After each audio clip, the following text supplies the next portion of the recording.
கோடி நன்றி இயேசுவே நன்றி நன்றி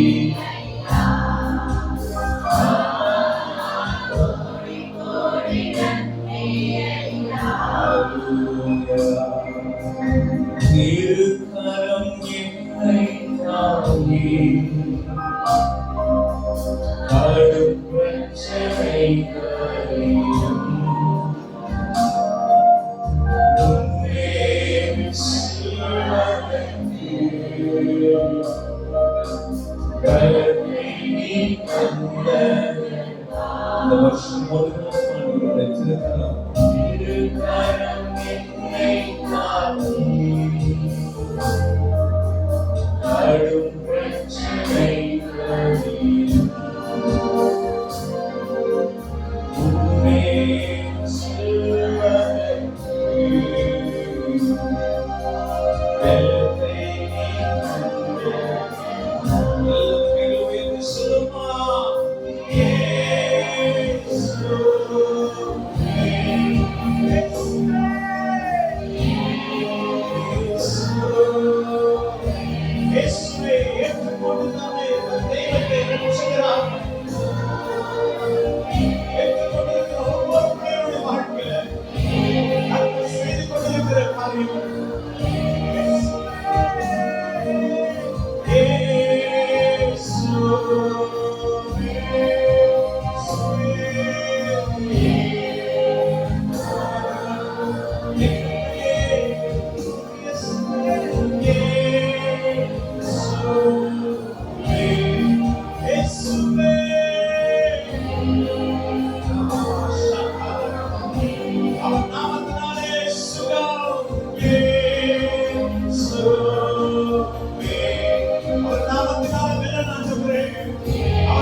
சில நேரங்களில் உட்கார்ந்து நினைக்கும் போதெல்லாம் கண்களில் தண்ணீர் தான்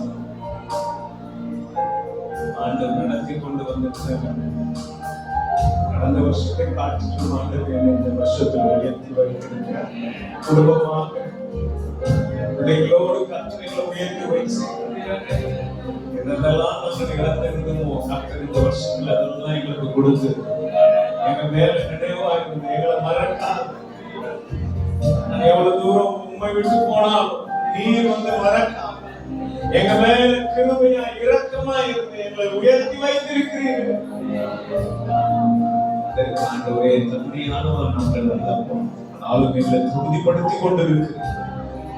வருஷம் முடியறதுக்குள்ள எல்லா காரியங்களும் எங்களுடைய வாழ்க்கையில மாறி இந்த புது வருஷத்துல ஒரு புதிய மனிதனாக எல்லாத்தையும் திருப்பி கொண்டு எதெல்லாம் நாங்கள் விட்டோமோ எதெல்லாம் இழந்தோமோ எந்தெந்த காரியங்கள் தடைக்கற்களாய் காணப்பட்டதோ அது எல்லாத்தையும் 2024வது வருஷத்துல நாங்கள் எல்லாத்தையும் திருப்பி கொண்டு ஆண்டவரே ஒரு பெரிய படையாக திரளாக செல்ல கர்த்தர் எங்களுக்கு கிருபை பாராட்டுகிறார். என் வேலை ஸ்தலத்துல, என் குடும்பத்துல, என் தனிப்பட்ட வாழ்க்கையில, என் பிள்ளைகளுடைய வாழ்க்கையில எந்தெந்த காரியங்களை இழந்திருக்கிறோம் அது எல்லாத்தையும் உறுதிப்படுத்திக் கொண்டிருக்கிறேன். நல்ல கரங்களை காட்டு நாமளும் மகிமைப்படுத்துகிறோம். எஸ் நாமத்தை துதிக்கிறோம், உயர்த்துகிறோம், நாமத்தை நாங்கள் மகிமைப்படுத்துகிறோம். இயேசு நாமத்தில் கேட்கிறோம். ஆமென். ஹல்லேலூயா. கடந்து வந்த பாதைக்கெல்லாம் நன்றி சொல்லலாம். யோர்தானை கடந்து வந்தோம், எரிகோவை கடந்து வந்திருக்கிறோம், பலவீனத்தை கடந்து வந்திருக்கிறோம், கண்ணீரை கடந்து வந்திருக்கிறோம், கவலைகளை கடந்து வந்திருக்கிறோம். இந்த நாளில் உள்ள சுகத்தோடு கொண்டு வந்த அவருக்கு நல்ல கைத்தட்டி அவங்களுக்கு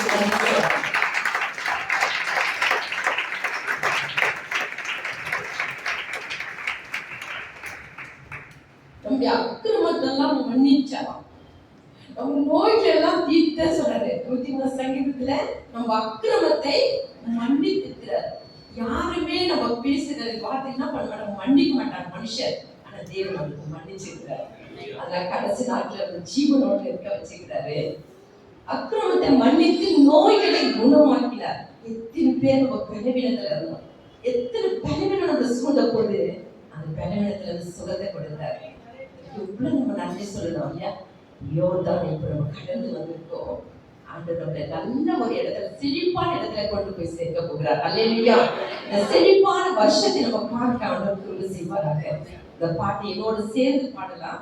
எல்லாருக்கும் தெரிஞ்ச பாட்டு, அதனாலதான் உங்களுக்கு எங்க இயேசுல நம்ம பாட்டு பாடணும் இல்லை, எல்லாருக்கும் தெரிஞ்ச பாட்டு.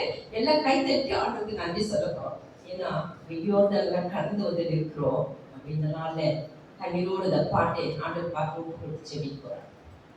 கிருபை எம்மை சூழ்ந்து கொள்ளும் தம் கிருபை, கர்த்தரில் மகிழ்வோம், களி கூர்ந்திடுவோம், கண்டடைந்தோம் கிருபை. கர்த்தரில் மகிழ்வோம், களி கூர்ந்திடுவோம், கண்டடைந்தோம் கிருபை. யோர்தானை கடந்து வந்தோம், எங்கள் இயேசுவின் பெயரில் அடைந்தோம். யோர்தானை கடந்து வந்தோம், எங்கள் இயேசுவின் பெயரில் அடைந்தோம்.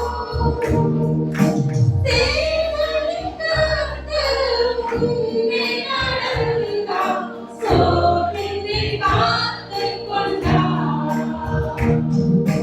தேவனின் கர்த்தர் முன்னே நடந்தார், சோர்வின்றி காத்துக் கொண்டார். கிருபை எம்மை சூழ்ந்து கொள்ளும் தம் கிருபை, கர்த்தரில் மகிழ்வோம், களி கூர்ந்திடுவோம், கண்டடைந்தோம் கிருபை. ஆண்டவர் நன்மையினால் மூடி சூழ்ந்து வளரும் பெருக. ஆண்டவர் நன்மையினால் மூடி சூழ்ந்து வளரும் பெருக. தேசத்தின் மீதே கண்களை வைத்து பாசமாய் நோக்கிடுவார். தேசத்தின் மீதே கண்களை வைத்து பாசமாய் நோக்கிடுவார்.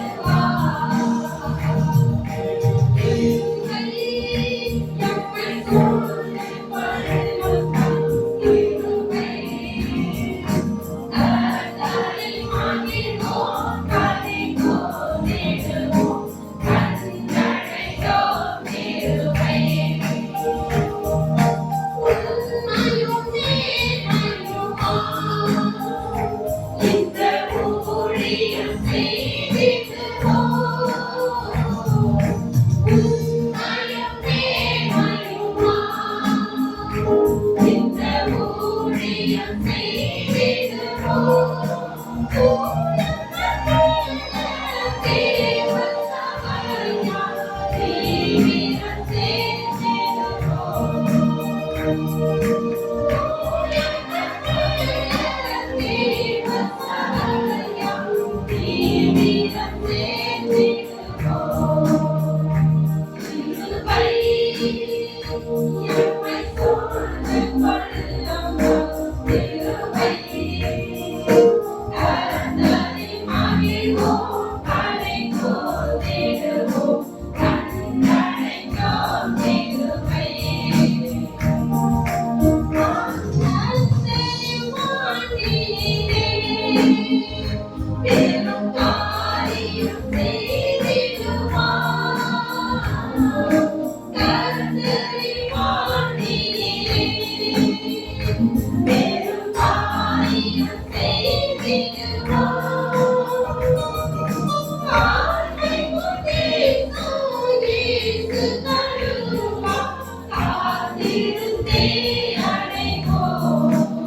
கிருபை நம்மளை பாதுகாத்த கிருபை, நம்மளை தாங்கி வந்த கிருபை, நம்மளை சுமந்து வந்த கிருபை, நம்மளை காத்து வந்த கிருபை, நம்மளை காப்பாற்றின கிருபை, ஒவ்வொரு நிமிடமும் பலவீனத்தில் நம்ம தூக்கி எடுத்த கிருபை, நம்ம கண்ணீரை துடைத்து நம்மளை கண்ணீருக்கு பதில் கொடுத்த கிருபை, அந்த கிருபை மட்டுமாய் நம்ம சூழ்ந்து பாதுகாத்த கிருபைக்கு நன்றி சொல்லி இந்த நாளை கேட்கப்படுற வார்த்தைகளுக்காக நம்ம ஜெபம் பண்ணலாமே.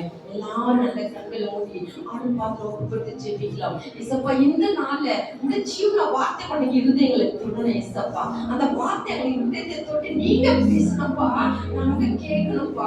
நீங்க பேசுங்க, எங்க கேட்க எங்க இருதயத்தை நாங்க பார்த்து ஒப்புப்படுகிறோம். எங்கள் சிந்தனைகள் எண்ணங்கள் எங்களுக்கு சிதறி விடாதபடி இசப்பா எங்களை ஒவ்வொரு ஒருமுகப்படுத்துங்கப்பா.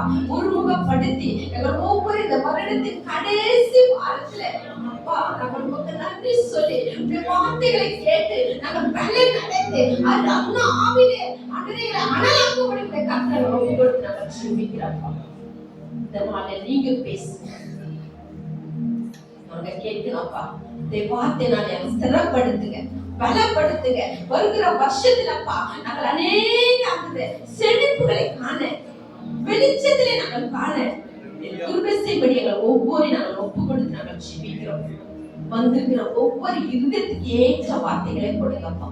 என் பிள்ளைகள் என்ன பலவீனம் என்று உமக்கு தெரியுப்பா, நீங்க பேசணும்ப்பா. என் பிள்ளைகள் இருதயத்துக்கு ஏற்ற வார்த்தைகளை கொடுத்து இந்த நாள்ல ஸ்திரப்படுத்தி அனுப்ப போகிற கிருபைக்கான நன்றியோடு ஸ்தோத்திரிக்கிறோம். இந்த நாள் கூட அருமையான பாஸ்டருக்காக, பாஸ்டம்மாக்காக கொடுத்த அருமையான மகனுக்காக, மருமகளுக்காக, பேர் பிள்ளைகளுக்காக ஜெபிக்கிறேன்ப்பா. பிள்ளைகளை மட்டுமா நடத்தீங்க, உமக்கு ஸ்தோத்திரம். இந்த ஆண்டு நீ செய்த எல்லா அற்புதங்களுக்காக நன்றியப்பா. வரப்போற ஆண்டுல இன்னும் அநேக அற்புதங்களும் அடையாளங்கள் அந்த குடும்பத்தை நிறுத்த போற கிருபைக்காக ஸ்தோத்திரம். பொறுப்பெடுங்க, அவளுக்கு நல்ல சுகத்தை, பலத்தை, ஆரோக்கியத்தை கொடுங்க. இன்னும் உமக்கென்று உடைய உழைத்து செய்ய, உமக்கென்று ஓட, உமக்கென்று உழைக்க உடைய கிருபை கொடுத்து அவளை நீ நடந்தபடி உடைய கர்த்தரை ஒப்பு கொடுத்து ஜெபிக்கிறோம். நாளை கூட ஏசப்பா பேச போற அடியானி அடையில் கூட உடைய கால்களை தாழ்த்துகிறோம். நீர் பேச நாங்கள் கேட்க எங்களை தாழ்த்துகிறோம். நாங்கள் பெருமையாக புதிய கடன் மகிழ ஒரு கிடைக்கும் ஜீவன நல்ல தகவலை. ஆமென்.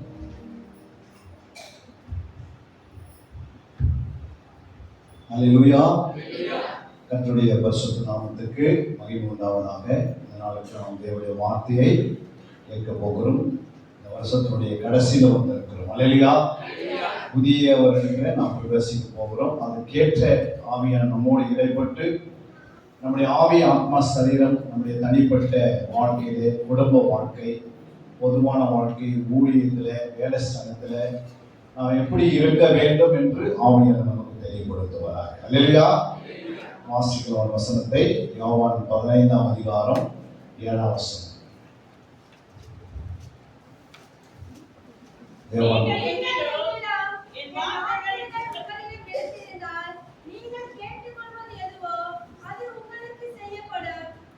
மைக்ல வாசிச்சா நல்லா இருக்கும். யாராவது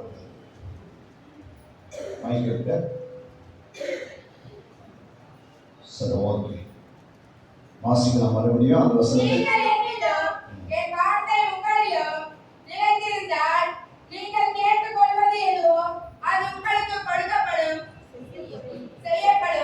அல்லேலூயா.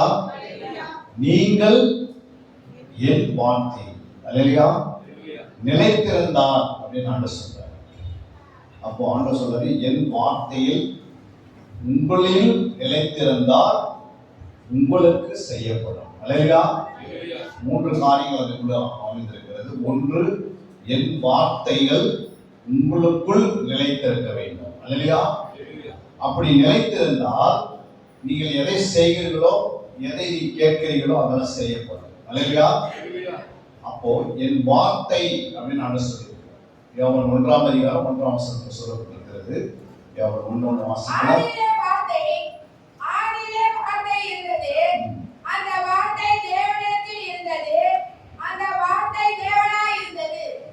ஆதியிலே வார்த்தை இருந்தது, அந்த வார்த்தை தேவனிடத்தில் இருந்தது, அந்த வார்த்தை தேவனாய் இருந்தது. அந்த வார்த்தை தேவனாய் இருந்தது. அல்லேலூயா. முழு பைபிள் நீங்க தேடி பார்த்தீங்கன்னா ஃபுல்லாவே என்ன இருக்கு? வார்த்தையா தான் இருக்கு. அல்லேலூயா. எதை எடுத்தாலும் அந்த வார்த்தையாவே வெளிப்படுத்துகிறார். அதே நீங்கள் 1ஆம் அதிகாரம் யோவான் 1ஆம் அதிகாரம் 14ஆம் வசனத்தை நாம் வாசிப்போம். அந்த வார்த்தை மாம்சமாகி, அந்த வார்த்தை மாம்சமாகி கிருபையினாலும் சத்தியத்தினால் நிறைந்தவராய் நமக்குள் வாசம் பண்ணுகிறார். அல்லேலூயா. அந்த வார்த்தை புரியுங்களா? மரியாதை சொல்றாங்க, அந்த வார்த்தைக்கு நான் அடிமை. அல்லேலூயா. அதே 1 யோவான் 5ஆம் அதிகாரம் 7ஆம் வசனத்தை வாசிங்க. 1 யோவான் 5ஆம் அதிகாரம் 7ஆம் வசனம்.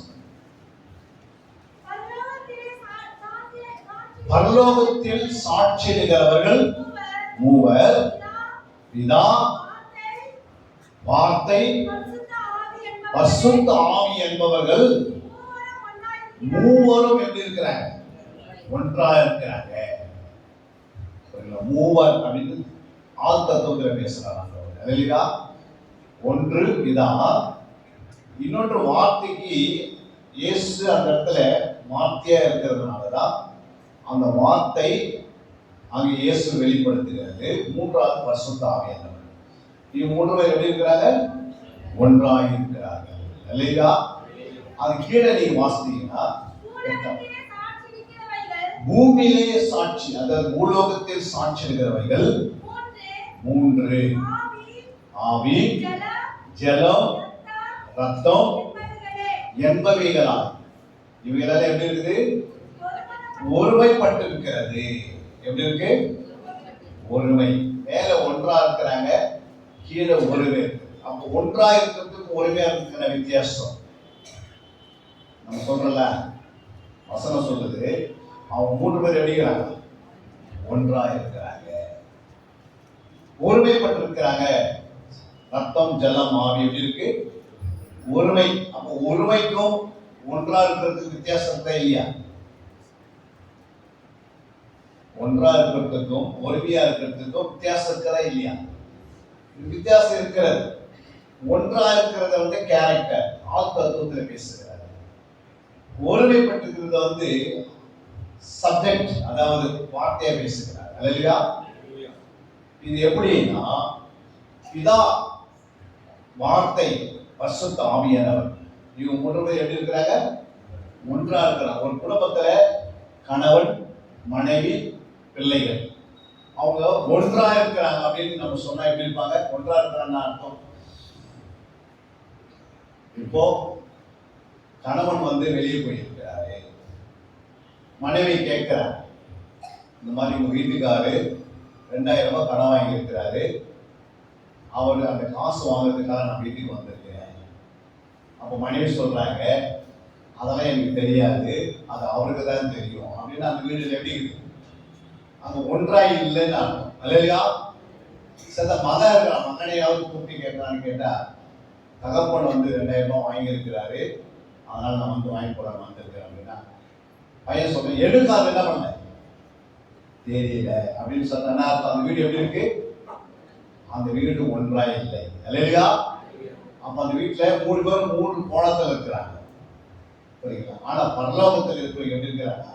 இயேசு என்ன சொன்னாரோ அது பிதா சொன்னார், பிதா என்ன சொன்னாரோ அது ஆவியான சொன்னார்.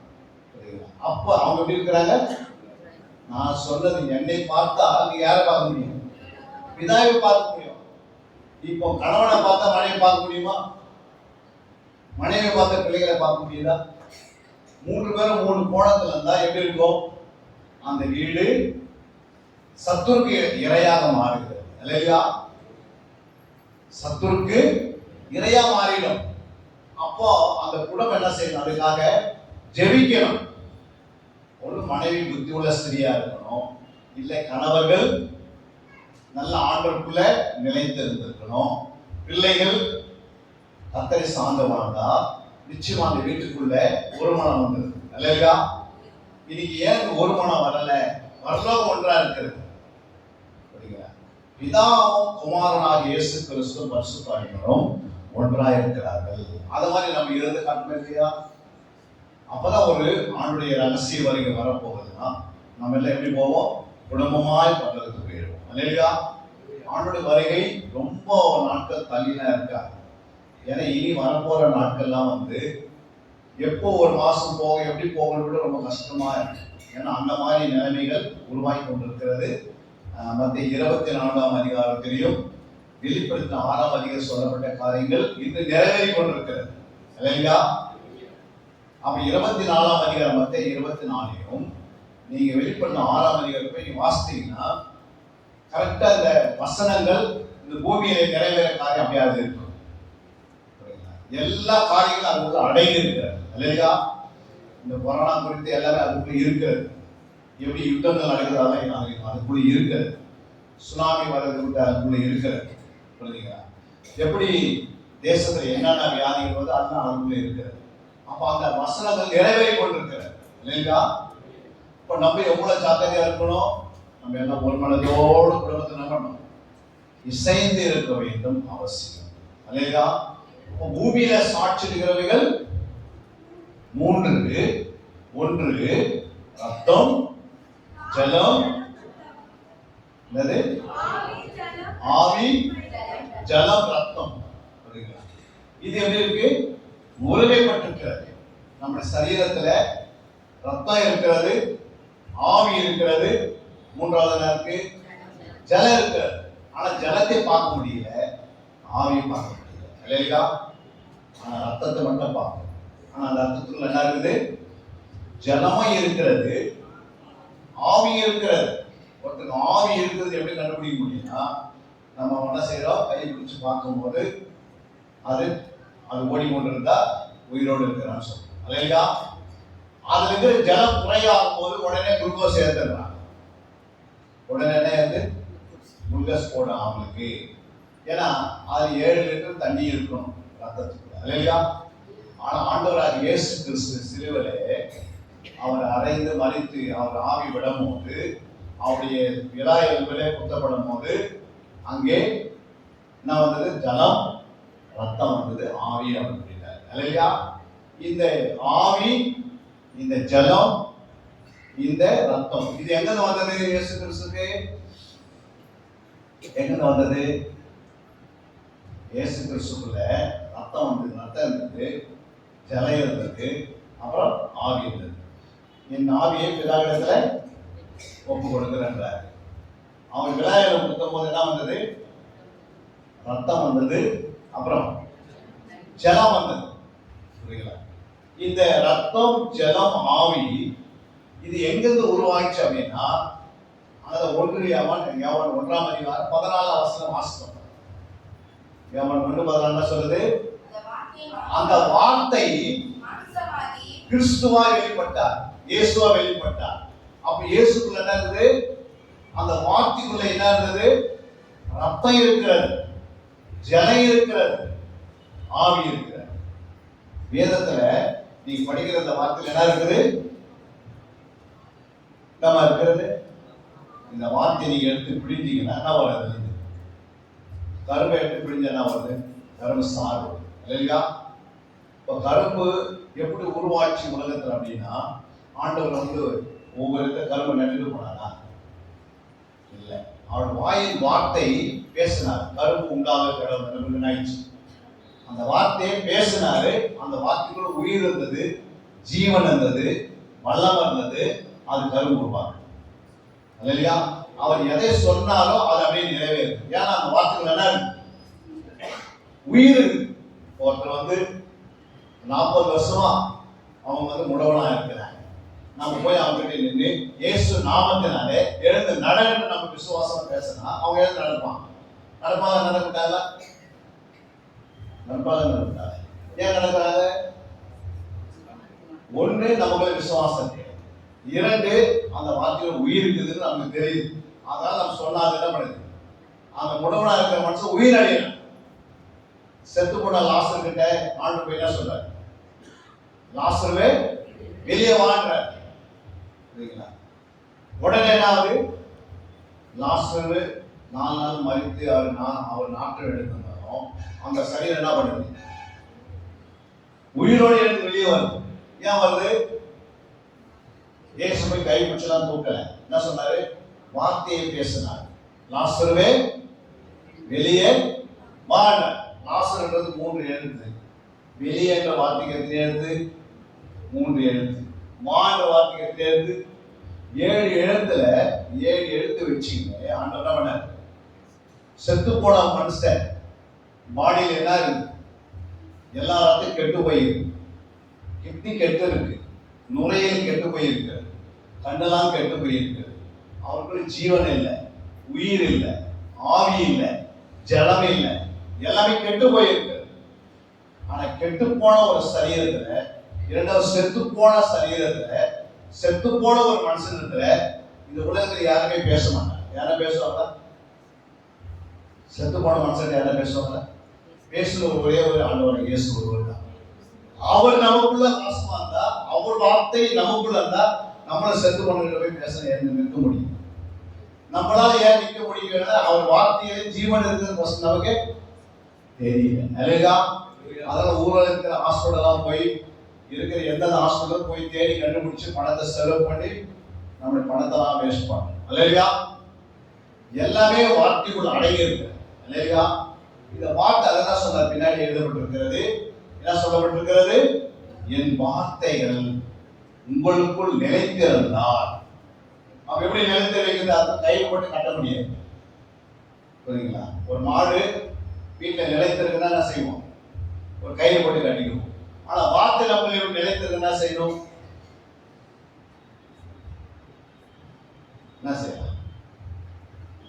ஒரு கார் இருக்குது, அது நிலைத்திருக்கிற பின்னாடியே இருக்கிறனா அது கூட்டு போட்டு வச்சிடலாம். ஆனா அவருடைய வார்த்தை நமக்குள் வந்து நிலைத்திருக்கிறா. என்ன செய்யணும்? என்ன செய்யலாம்? 1 தியானிக்கலாம், 2 ஆராய்ந்து பார்க்கலாம், 3 தேடி வாசிக்கலாம், 4வது சம்பாஷணம் பண்ணலாம். அவர் வார்த்தையிலே நீங்கள் நிலைத்திருந்தால் அந்த வார்த்தையை கேட்டு தேடி கண்டுபிடிச்சு உள்ள பண்ணி வச்சீங்கன்னா உங்களுக்குள் இயேசு நிலைத்திருக்கும் போது நீங்கள் எதெல்லாம் கேட்கிறீங்களோ, வாயத்தாந்து எதெல்லாம் கேட்கிறீங்களோ அதெல்லாம் இல்லைன்றதே கிடையாது. ஆனா நம்மளால என்ன பண்ண முடியும்? அவருடைய வார்த்தையை எடுத்து எங்க வைக்க முடியல? நம்ம இருதயத்துல வைக்க முடியல. இல்லையா? அதுக்கு என்ன காரணம்? அந்த வார்த்தை மேல நமக்கு விசுவாசம் குறைவா இருக்கு. இல்லையா? நம்ம கண்ணால பார்த்தா விசுவாசிக்கிறத தவிர கண்ணால பார்க்காதே விசுவாசம் தான் தேவனுடைய வார்த்தை. இல்லையா? தோமா இயேசு பார்த்து விசுவாசித்தான். ஆனா நம்ம பார்க்காதே விசுவாசிக்கிற இயேசு. எப்படி பார்க்காதே? அவர் வசனத்திலே இயேசு இருக்கிறாரு. அல்லேலூயா. இந்த இயேசுவின் வார்த்தை நம்முடைய இருதயத்துக்குள்ள கொண்டு போய் பதித்து வைக்கணும். அது நிலைத்து இருக்கணும்னா உள்ள கொண்டு போய் வைக்கணும்னா எப்படி வைக்கிறது? பைபிள் இருக்கிற வார்த்தைலாம் பைபிளே இல்லைன்னு சொல்லலாம். அது எங்க வரணுமா? நம்முடைய இருதயத்துக்குள் வரணும். நம்முடைய வீட்டுல பொருள் பெரிய பெரிய பொக்கிஷம் இருந்துச்சுன்னா என்ன பண்றோம்? ஒரு கோல்டு இருக்குதுன்னு வச்சுக்கோங்க, 10 சவரன் நகை வச்சிருக்கிறாங்க. அது எங்க வைப்பாங்க? ரகசியமான இடத்துல வைப்பாங்க, சீக்கிரட்டான ஒரு இடத்துல. ஆனா அதை காட்டின வார்த்தை வானம் பூமி ஒழிந்தாலும் என் வார்த்தை ஒரு நாள் ஒழியாது. அப்ப இந்த வார்த்தை வெளியேறி பெற்றது. இந்த வார்த்தை கொண்டு போய் எங்க வைக்கணும்னா நம்முடைய இருதயத்துல வைக்கணும். அதை நிலைத்திருக்க பண்ணணும், அதை சிந்தித்துக் கொண்டே இருக்கணும், அதை யோசித்துக் கொண்டே இருந்தா அந்த வார்த்தையில் இருக்கிற ஜீவ ஆவி, ஜீவ ரத்தம், ஜீவ தண்ணீர். என்ன இருக்குது வார்த்தையில? 1 ஜீவ ஆவி இருக்கிறது, ஜீவ ரத்தம் இருக்கிறது, 3வது வேற என்ன? ஜீவ ஆவி, ஜீவ ரத்தம், ஜீவ தண்ணீர் இருக்கிறது. இந்த ஜீவ ரத்தம் நம்முடைய ரத்தத்தை போய் கலக்குது. இந்த ஜீவ ஆவி எங்க கலக்குது? நம்முடைய ஆவியில போய் கலக்குது. இந்த ஜீவ தண்ணீர் எங்க கலக்குது? நம்முடைய ஆத்மாவில் போய் கலக்குது. ஏன்னா ஆத்மாவுக்கு என்ன வேணும்? ஜீவ தண்ணீர் வேணும். ஐஸ்வர்யன்னு ஒருத்தர் இருந்தான். அவன் ஆலயத்துக்கு வந்து வாரந்தோறும் வருவாரு. படிப்பாரு. ஆனா அவர் எந்த நோட்ஸ் எடுக்க மாட்டாரு, பைபிள் கூட கொண்டு வர மாட்டாரு. கொஞ்சம் பணக்காரரா இருந்ததுனால, கொஞ்சம் வசதி படுத்ததுனால அவர் இந்த வார்த்தைக்கு வசதி இடம் கொடுக்கிறார். ஆனால் ஒரு நாள் அவர் மறிக்கிற போது அந்த ஐஸ்வர்யம் எங்க போறா? நரகத்துக்கு போய் விடுறார். அந்த நரகத்துல போன பிறகு இப்ப அவனுக்கு என்ன வேணும்? ஒரு சொட்டு தண்ணீர் வேணும். இப்ப அந்த ஒரு சொட்டு தண்ணீர் வந்து ஏற்கனவே அவனுடைய சரீரம் எங்க அடக்கம் பண்ணப்பட்டிருக்கு? பூமியில் அடக்கம் பண்ணியாச்சு. ஆத்மா எங்க போயாச்சு? நரகத்தில் போய் விழுந்தாச்சு. ஆவி எங்க போயாச்சு? தேவன் அந்த இடத்துக்கு போயாச்சு. இப்ப மூணு இடத்துக்கு போயாச்சு.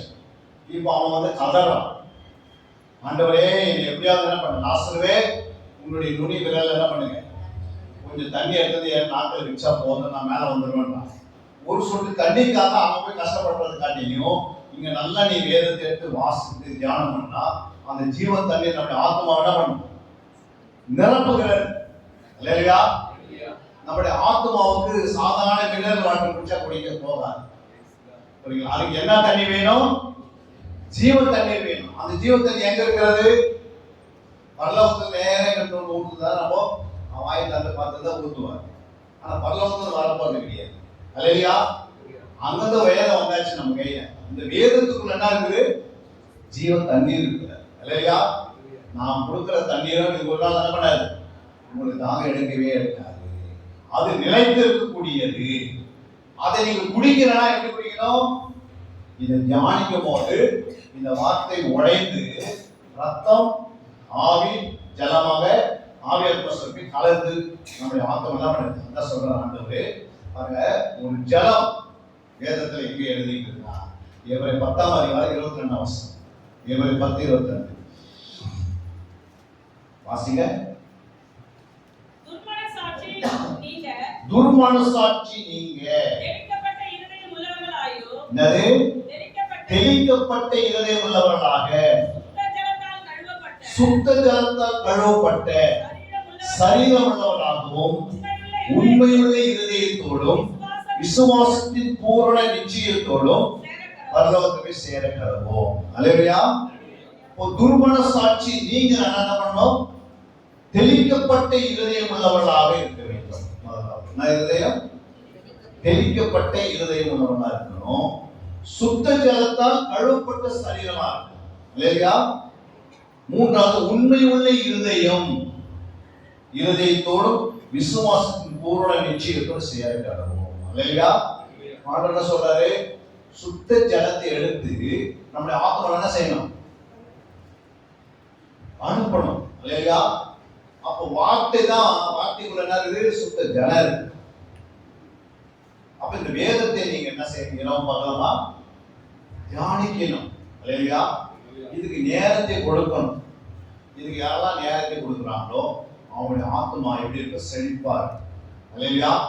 உன் ஆத்மா வாழ்கிறது போல நீ எல்லாவற்றிலும் வாழ்ந்து எப்படி இருக்க? சுகமாய் காணப்படும். சரீர சுகமா இருக்கும், ஆத்மா ஆரோக்கியமா இருக்கும். ஏன் இருக்குதுன்னா ஆண்டவருடைய வார்த்தை, இந்த வசனம் அவங்க இரவு பகல் என்ன பண்றாங்க? தேடுறாங்க, வாசிக்கிறாங்க, ஆராய்ந்து பார்க்கறாங்க, தியானித்து பார்க்கறாங்க, சம்பாஷணம் பண்ணி பார்க்கறாங்க, மற்றவங்க போய் சொல்றாங்க. இதுக்கு நேரத்தை நீங்க கொடுக்க கொடுக்க கொடுக்க என்ன பண்ணுது? உள்ளுகிற ஆத்மா ஸ்ட்ராங்கா, புரியுங்களா? அது பலப்படுகிறது, அது உற்சாகமா இருக்கிறது, அது மனமகிழ்ச்சியா இருக்கிறது, அது சந்தோஷமா இருக்கிறது. அதுக்கு ஒரு நாள் என்ன இல்லை? கவலை இல்லை. அந்த ஆத்மா என்ன இல்லை?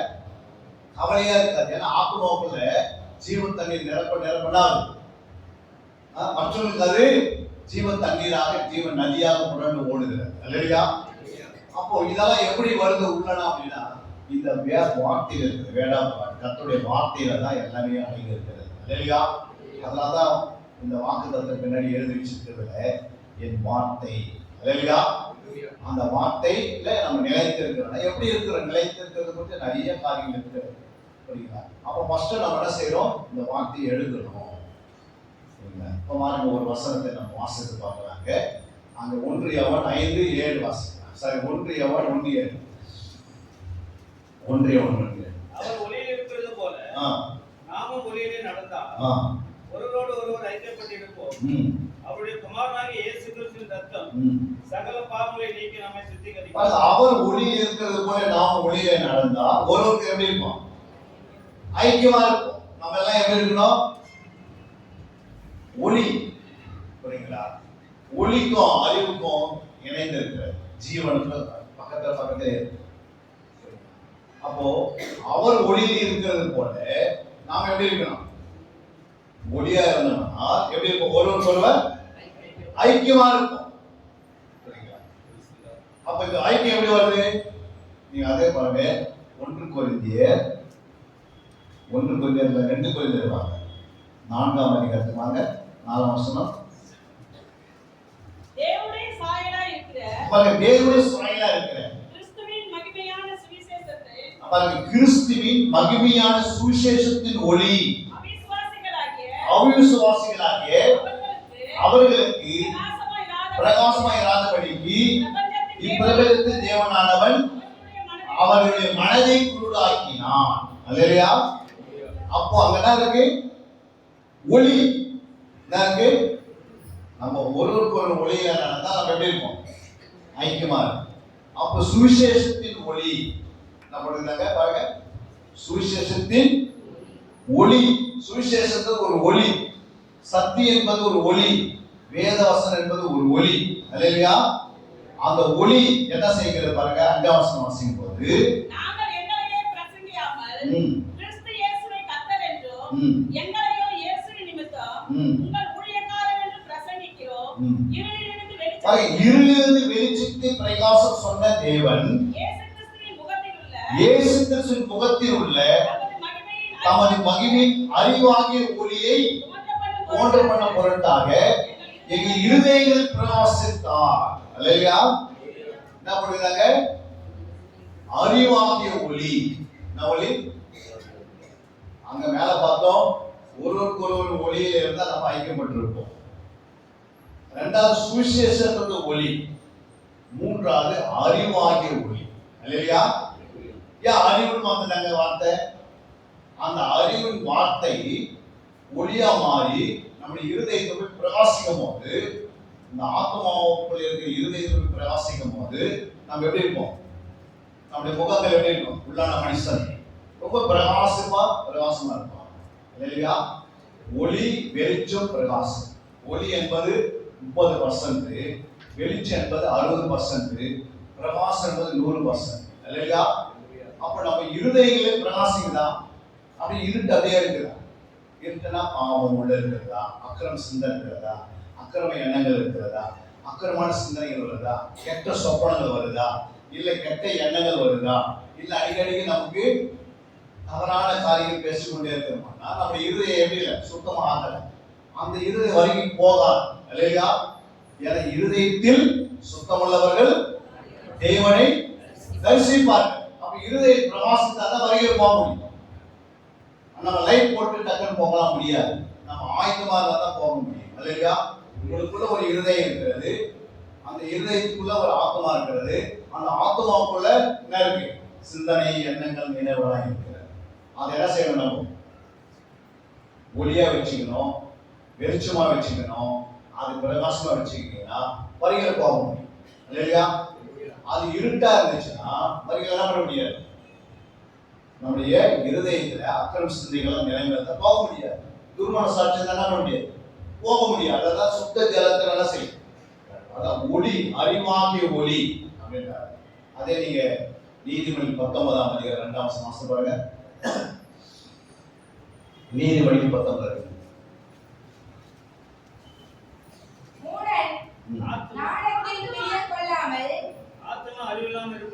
பாருங்க என்ன சொல்றாங்க?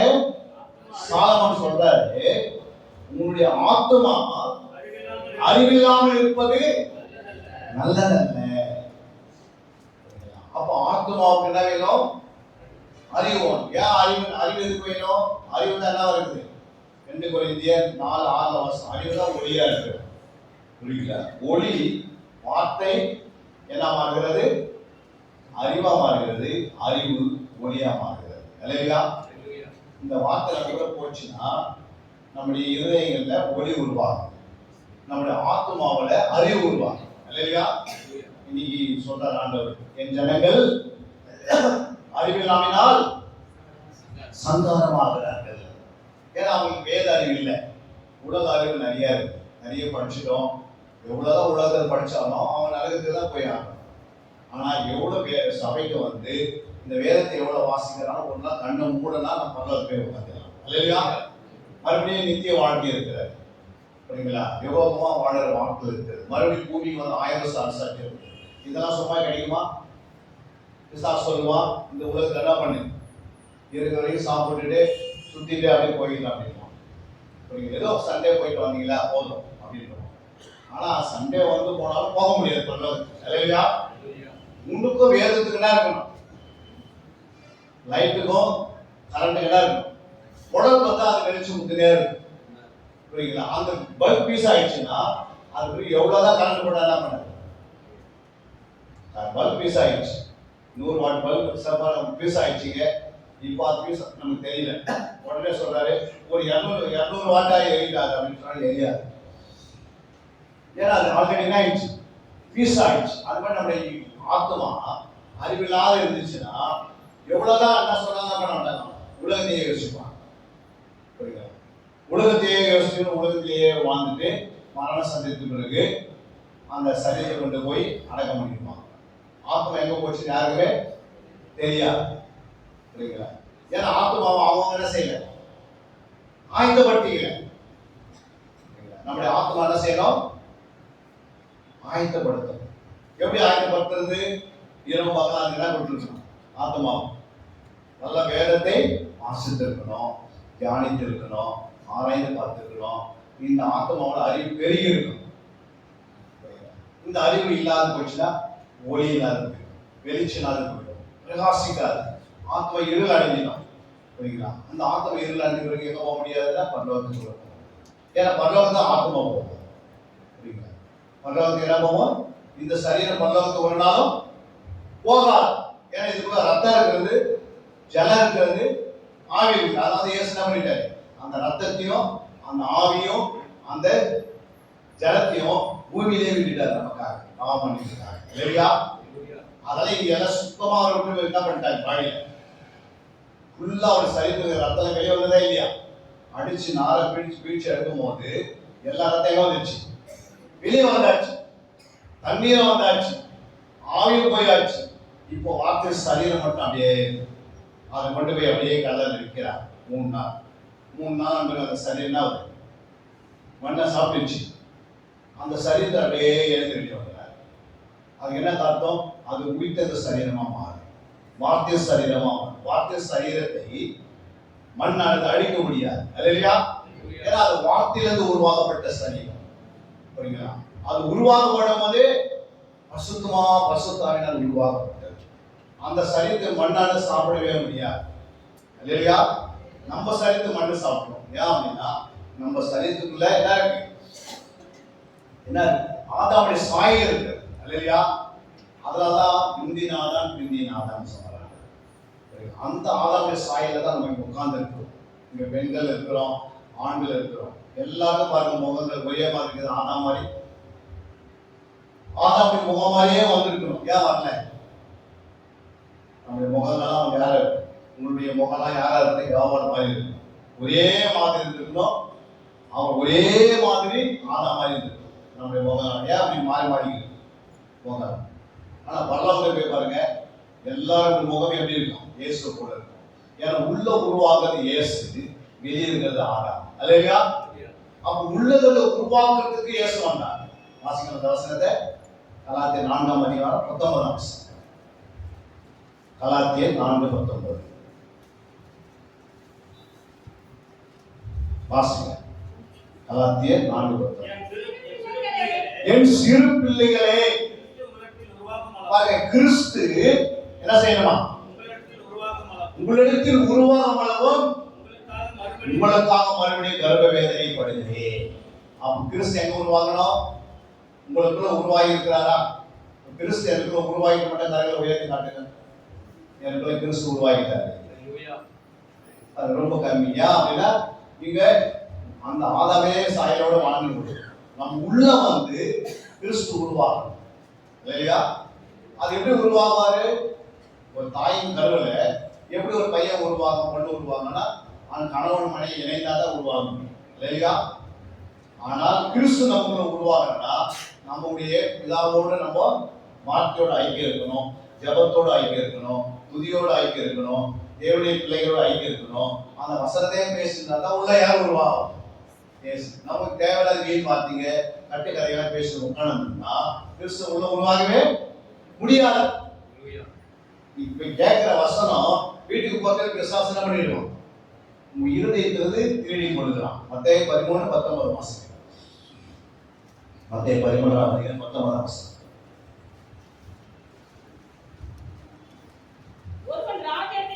ஒருவன் ராஜ்யத்தின் வசனத்தை கேட்டு உணராது இருக்கும்போது கொள்ளாமல் வந்து அவன் இருதயத்தில் விதைக்கப்பட்ட வசனத்தை அழித்துக் கொள்கிறான்.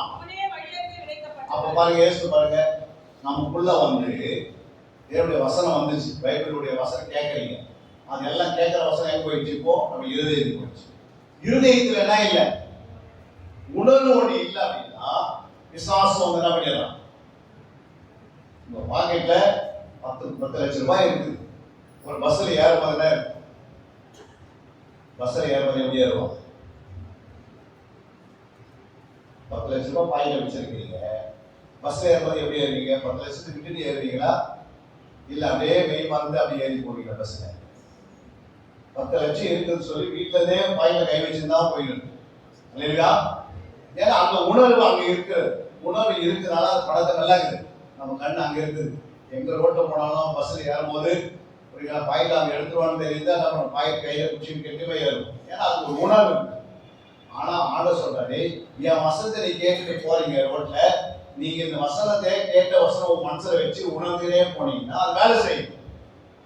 நம்ம இங்க கேட்ட வசனத்தை வாசல பொறுத்து யார் வர்றது? பிசாசு வந்து நிற்பான். மாமா வசனத்தை கேட்டு வர வா, சீக்கிரமா கவலை காட்டுமா, கடன் பாரத்தை காட்டுமா, புஸ்தகம் சொன்ன நேரத்துக்கு புஸ்தகம் திட்டினா அந்த வார்த்தை வெளியே வரும், மனைவி சொன்ன வார்த்தை வெளியே வரும். அந்த வார்த்தை காதல் போட்டிருக்கு, உடனே வசனம் என்ன பண்ணுது? இருதயத்தில் வெளியே போயிடும் இல்லையா? செய்த நம்மளால ஏதோ தவறி செய்யற காரியம் பிசாசு சுட்டி காட்டும்.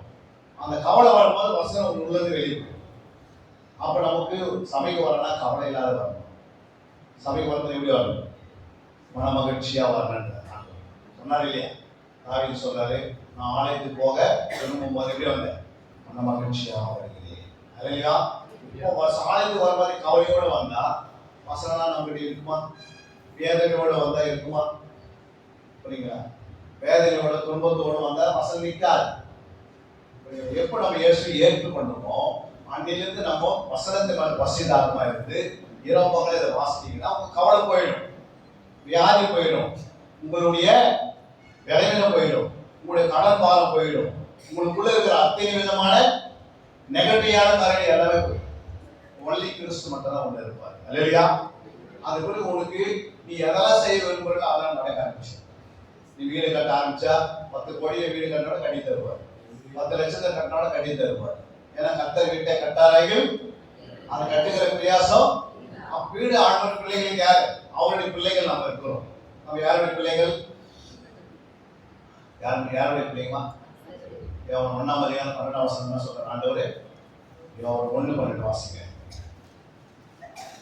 அவருடைய நாமத்தின் மேல் விசுவாசம் உள்ளவர்களாய் அவரை ஏற்றுக்கொண்டவர்கள் எத்தனை பேர்களோ அத்தனை பேர்களோ தேவனுடைய பிள்ளைகள் ஆகும்படி அவர்களுக்கு அதிகாரம் கொடுத்தார். பாருங்க, நம்மள யாரு? நம்மள தேவனுடைய பிள்ளைகள். எப்போ பிள்ளைகள் ஆனோம்? எரிகிரி ஞானசன் எடுத்தீங்களோ அன்னிலிருந்து யாரு? ஜலத்தினால ஞானசன் எடுத்த பிறகு பரிசுத்தாவின் மனதை இறங்கினாரு. நம்மளை யாரா மாறிட்டோம்? தேவனுடைய பிள்ளைகளா மாறிட்டோம். தேவனுடைய பிள்ளைகளா மாறின பிறகு பிள்ளைகளுக்கு சொத்து யார் சேர்த்து வைப்பாங்க? தகப்பன் சேர்த்து வைப்பாங்க. உனக்கு என்ன வேணுமோ அது யாருக்கு இருக்குது? மரத்திலிருந்து ஜோதிகள் பிதாவினிடத்திலிருந்து அது என்ன செய்யலாம்? இறங்கி வந்துட்டே இருக்கலாம். வாசிக்கிற வசனத்தை யாக்கோபு 1:17 யாக்கோபு 1:17.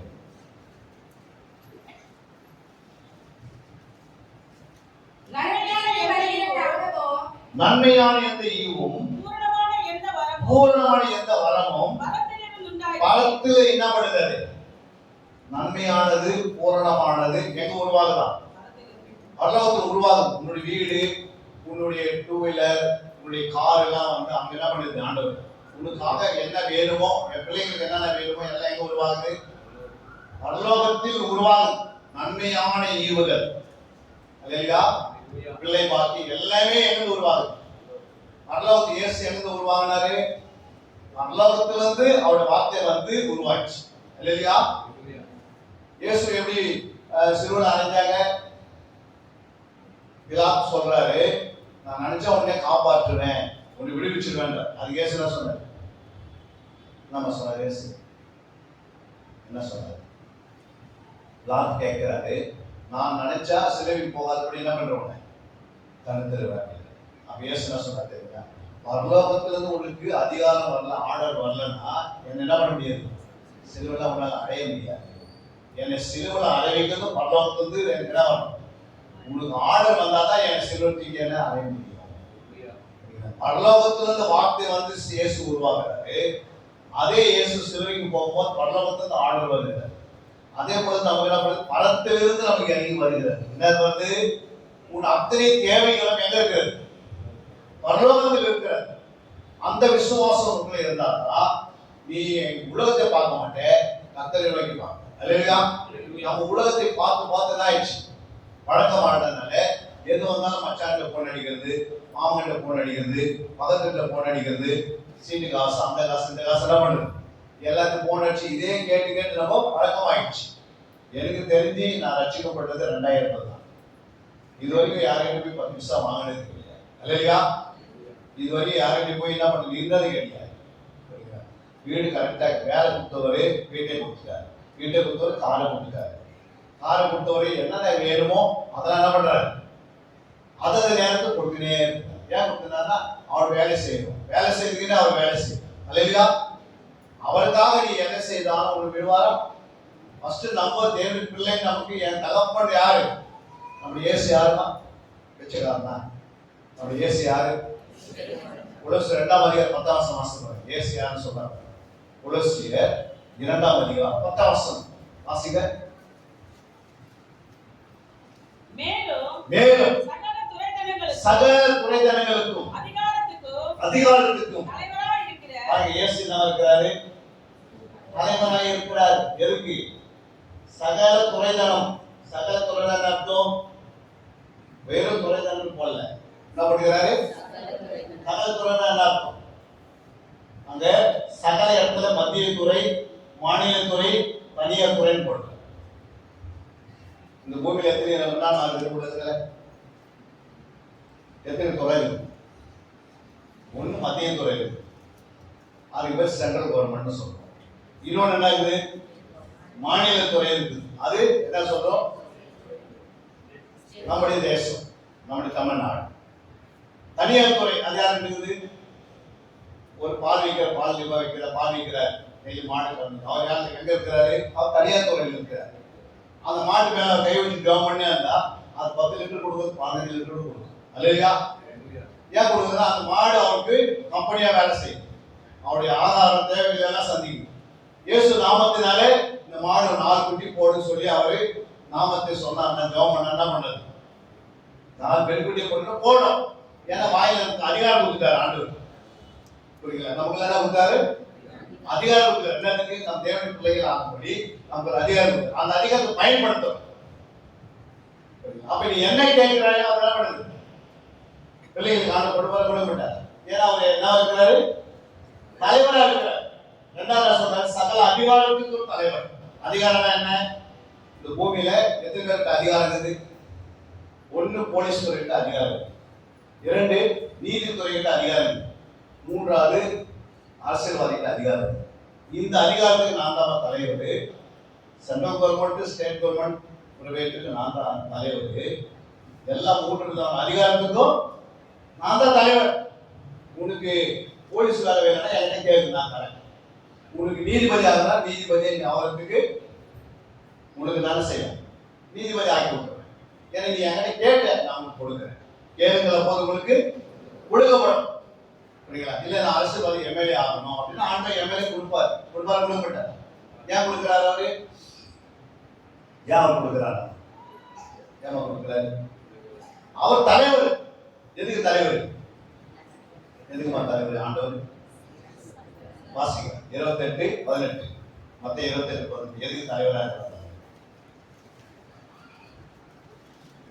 மத்திய 28:18 வாசிங்க.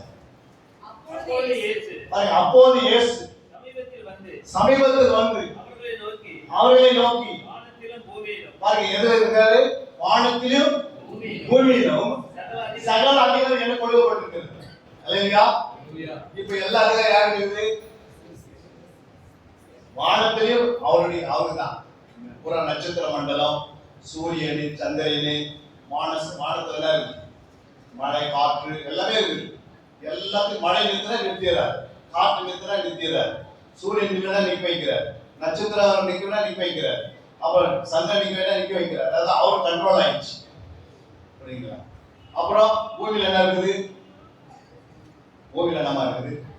மண்ணுக்குள்ள வந்து உள்ள எண்ணெய் வருது. எல்லா எண்ணெய்களும் எங்கிருந்து வருது? பாமாயில் எங்கிருந்து வருது? ரிஃபைண்ட் ஆயில் எங்கிருந்து வருது? மண்ணுல இருந்து எடுக்கிறார். அல்லேலூயா. பெட்ரோல் எங்கிருந்து வருது? டீசல் எங்கிருந்து வருது? கிரீஸ் எங்கிருந்து வருது?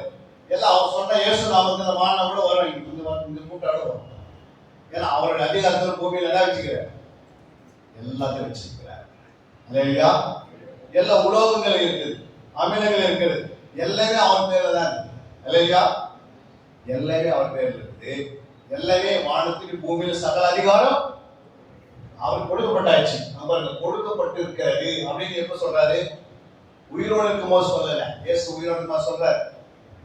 உயிரோடு இருக்கும்போது பாருங்க யாருக்கு அதிகாரம் இருக்கு? 4ஆம் அதிகாரம் 10ஆம் மாசம் பாருங்க. உயிரோடு இருக்கும்போது யாருக்கு அதிகாரம் இருக்கு பாருங்க. அப்போது இயேசு அப்பாலே போ சாத்தானே, உன் தேவனாகிய கர்த்தரை பணிந்துகொண்டே அவர் ஒருவருக்கே ஆராதனை செய்வாயாக என்று எழுதியிருக்கிறது என்றார். 8ஆம் வசனம். மறுபடியும் பிசாசு அவரை மிகவும் உயர்ந்த மலையின் மேல் கொண்டு போய் உலகத்து சகல ராஜ்யங்களையும் அவைகள் மகிமையும் அவருக்கு காண்பித்து நீ சாஸ்தாங்கமாய் விழுந்து என்னை பணிந்து கொண்டால் இவைகள் எல்லாம் உங்களுக்கு தருவேன் என்று யார் சொன்னது? பிசாசு சொல்றான். அப்ப 4ஆம் அதிகாரத்துல இயேசு உயிரோடு இருக்கிறாரு. அப்பதான் வராது இயேசு. 30வது வயசுல தான் 4ஆம் அதிகாரத்துக்கு வராரு. 30வது வயசுல 4ஆம் அதிகாரத்துல வந்து அவர் 40 நாள் பாஸ்டிங் இருக்கிறார். ஆவியானவர் நடத்துது. புரியுங்களா? இங்க பிசாசு 40 நாள் உபவாசம் முடிஞ்ச பிறகு யார் வருது? பிசாசு சொல்றா, இதெல்லாம் நான் தர உலகத்துக்கு என்ன பண்றேன்? என்னை நீ பணிந்து கொண்டால் இவைகள் எல்லாம் உங்களுக்கு என்ன பண்றேன்? நான் தருவேன். புரியுங்களா? அப்ப இதெல்லாம் சொல்லும் போது ஆண்டவர் என்ன பண்றாரு? 40 நாள் தன்னுடைய உபவாசத்தை முடித்து என்ன சொல்றாரு? நீ என்ன வணங்கமான்னு சொல்லிட்டு போயிட்டாரு. ஆனா சிலுவை போயிட்டு வந்த பிறகுதான் 28:18 என்ன சொல்றாரு? வந்து நோக்கி அவர் உயிர்த்து அந்த சகல அதிகாரம் எப்படி கிடைச்சது? எப்படி கிடைச்சது? இப்ப வாங்க கொலோசியர் 2ஆம் அதிகாரம் 15-14 நமக்கு எதிரியாகவோ பாருங்க என்ன சொல்றாரு? நமக்கு எதிரடியாகவும் நமக்கு விரோதமாகவும் இருந்த கையெழுத்தை என்ன பண்ணிட்டாரு? அக்ரிமெண்ட் பத்திரம். என்ன பத்திரம்? பிசாசு தன்னுடைய பத்திரத்தை என்ன பண்ணிட்டான்? ஆதாம் கிட்ட ஏமாத்தி எழுதிட்டான். ஆமா. அல்லேலூயா. யார் மேல எழுதிக்கலாம்? இன்னைக்கு கூட நிறைய பேர் பத்திரத்தை என்ன பண்றாங்க? உங்க பேர்ல இருந்தாலும் 10 மாசம் அந்த இடத்துல வரணும்னா வீடு அவன் மேல எழுதி முடியாது. அல்லேலூயா. அதுவே பிசாசு ஆதாம் கிட்ட ஆர்டர் கொடுத்தாரு. ஆதியாகமம் 1ஆம் அதிகாரம் 28 வாசித்தீங்கன்னா அங்க பாருங்க. இந்த அப்படியே இருக்கிற அந்த வசனம் 1:28 வாங்க. பாருங்க. பின்பு தேவன் அவர்களை யாரை நோக்கி? ஆதாமை யாவலை நோக்கி நீங்கள் பலுகி பெருகி பூமியை நிரப்பி அதை கீழ்ப்படுத்தி சமுத்திரத்தின் மச்சங்களையும் ஆகாயத்து பறவைகளையும் பூமியின் மேல் நடமாடும் சகல ஜீவ ஜந்துக்களையும் ஆண்டு கொள்ளுங்கள் என்று சொல்லி தேவன் அவர்களை ஆசீர்வதித்தார். யாரை ஆசீர்வதித்தார்?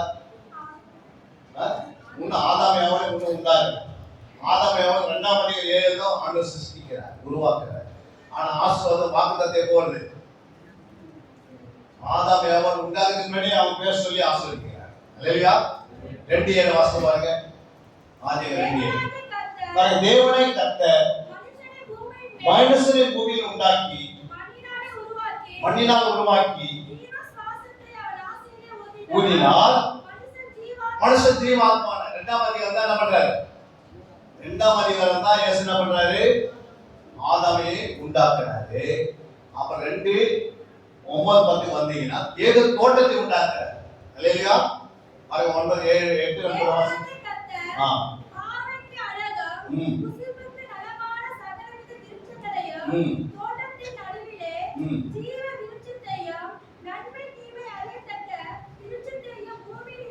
பூமியிலிருந்து முளைக்கு பண்ணினார்.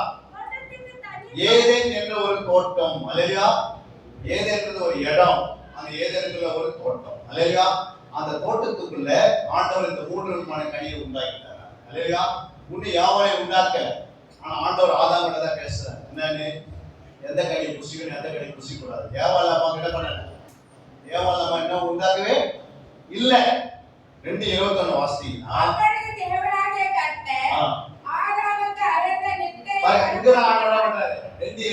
அதுக்கு முன்னாடி கனியை குறித்து எல்லாம் பேசுறாரு ஆண்டவர். அல்லேலூயா.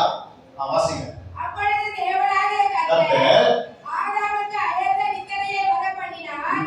அவன் நித்திரை அடைந்தான். அவன் விலா எலும்புகளில் ஒன்றை எடுத்து அந்த இடத்தை சதையினால் அடைத்தார். தேவனாகிய கர்த்தர் தாம் மனுஷனால் எடுத்த விலா எலும்பை மனுஷியாக உருவாக்கி அவளை மனுஷனிடத்தில் கொண்டு வந்தார். அல்லேலூயா. அப்போ பாருங்க, ஆதாமை உண்டாக்குனாரு, தோட்டத்தை உண்டாக்குனாரு, தோட்டத்துக்குள்ள கொண்டு வந்தார். ஆனா இந்த அம்மா எங்க உண்டாக்குறாரு? ஆண்டவரே தோட்டத்துக்குள்ள உண்டாக்குறார். ஏதேன் என்ற தோட்டத்தை தான் யாவர் உண்டாக்குறாங்க. ஆனா ஆதாமை தேவன் உண்டாக்கும் போது தோட்டத்தை வெளியே உண்டாக்குறார். அல்லேலூயா. அதுக்கு வித்தியாசம் இருக்கு. அதே போல ஆண்டவர் 1ஆம் அதிகாரம் 28 எல்லா அதிகாரம் ஆண்டு கொடுக்கிறார், ஆசீர்வதிக்கிறார். அவங்க வாக்குத்தத்தம் முதலே கொடுக்கிறார். இப்போ 2ஆம் அதிகாரம் 15 வந்தீங்கன்னா கொலோசியர்ல வாசிங்க. துறை தண்டங்களையும் என்ன இருக்குது? துறை தண்டங்களையும் அதிகாரிகளையும் என்ன செய்யறாரு? புரிந்து கொண்டு. அப்படின்னா என்ன அர்த்தம்? விசுவாசத்திட்ட என்ன இருந்தது? எல்லா துறையினுடைய அதிகாரம் இருந்தது. எல்லா துறையும் அவங்க மேல தான் இருந்தது, கையெழுத்து. அல்லேலூயா. எல்லாமே யாருக்கு இருந்தது? விசுவாசத்திட்ட இருந்தது. அவர் என்ன பண்ணாரு? அவன் மேல இருக்கிற அந்த துறை தண்டங்களையும் அதிகாரத்தையும் என்ன பண்ணிட்டாரு? உரிந்தார். அப்படின்னா மாட்டுக்கு தோலை பிரிச்சு எடுத்துட்டீங்கன்னா, ஒரு உயிரோடு இருக்கிற மாட்டுக்கு தோலை பிரிச்சுன்னா தோல் மட்டும் எடுத்துட்டீங்க, வெளியே என்ன பண்ண? மாடு போய் படுத்து தூங்குமா? எரிதே என்ன பண்ணும்?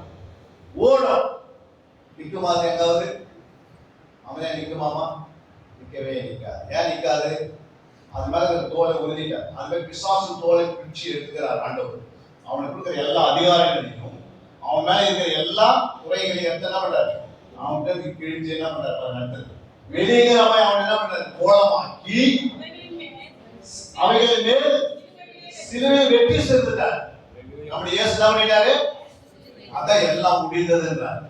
எல்லாம் முடிந்தது என்ன அர்த்தம்னா, உங்களுடைய வயிற்றுக்கு, உங்களுடைய ஆத்மாவுக்கு, உன் சரீரத்துக்கு, உனக்கு வீடு வாசல் எல்லாமே முடிச்சிட்டார். சரி, அல்லேலூயா.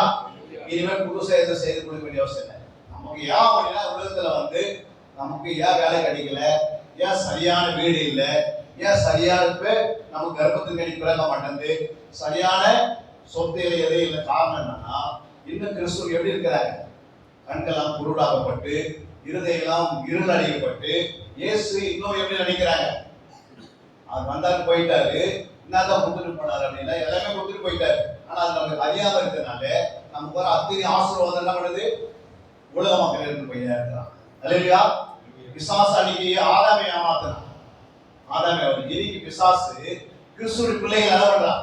நீ பைபிள் படிக்காத, ஜெபம் பண்ணாத, நீ துதிக்காத, நீ ஆலயத்துக்கு வராத, போய் 24 மணி நேரம் வேலை செய்யுது அப்படின்றான். ஆமாமா, அதுதான் வேலை தான் முக்கியம். மாஸ்டரை கேட்கிறாரு, நாங்க இன்னைக்கு சர்ச்சைக்கு வரணும், 24 மணி நேரம் என்ன இருக்குது? வேலை இருக்குது. அல்லேலூயா. 40 வருஷம் அவங்க எங்க இருந்தாங்க?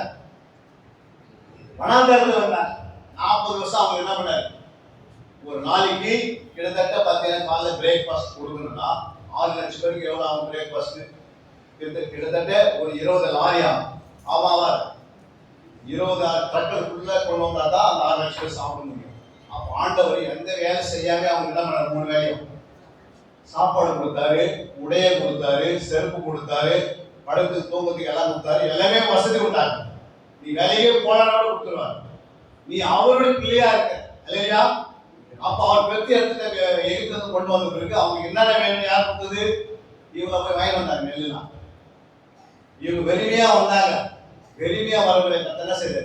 நிறைவான ஆசத்தை கொடுத்து அவங்களை காணாந்தஸ்து கொண்டு வந்து அந்த ராட்சசிகளை அழிக்கும்படி சொல்லி அவங்க கட்டின வீட்டையும் கட்டின தோட்டத்தெல்லாம் நீங்க எடுத்துக்க மாட்டாங்க இல்லையா? அப்போ நமக்கு உலகத்தில் பாவிகளை சேர்த்து பணம் யாருக்கு? பாவிகள் சேர்த்து வச்ச பணம் யாருக்கு? நீதிமானுக்கு எழுதி வச்சுக்கிறாங்க இல்லையா? நம்ம நீதிமானா இருக்கிறத தவிர பாவிகள் மோசமா இருக்கும். அதனால எதுவுமே நம்மகிட்ட இல்லாம கடங்காரா இருக்கிறோம். அப்புறம் எப்படி இருக்கிறோம்? வீட்டுல காலையில் பால் இருந்தா நாளைக்கு பால் இல்லை. ஏன்னா நிறைவான ஆசீர்வாதம் இருக்கும். அதான் சொல்றாரு கொலோசியர் 2ஆம் அதிகாரம் 10ஆம் வசனத்துக்கு சகல துறைத்தனங்களுக்கும் அதிகாரத்துக்கும் தலைவராக இருக்கிற அவருக்குள் நீங்களா யாரு? சபை. இயேசு ரத்தத்தால் கழுவப்பட்டவங்க நம்மள இயேசு ரத்தத்தால் கழுவப்பட்டவங்க. நீங்கள் நம்ம எப்படி இருக்கணும்? பரிபூர்ணமாக இருக்கணும். இருக்கிறோமா?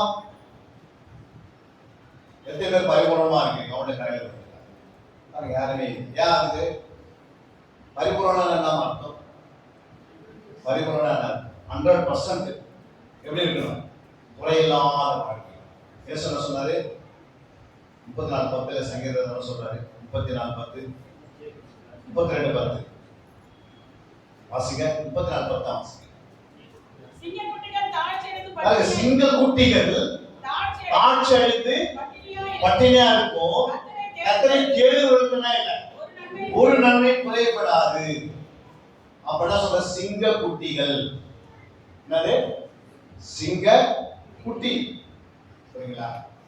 விசுவாசி அப்படிங்கிற சிங்கத்தை போல எச்சிக்கிற சிங்கத்தை போல வாங்கிட்டே இருக்கலாம்.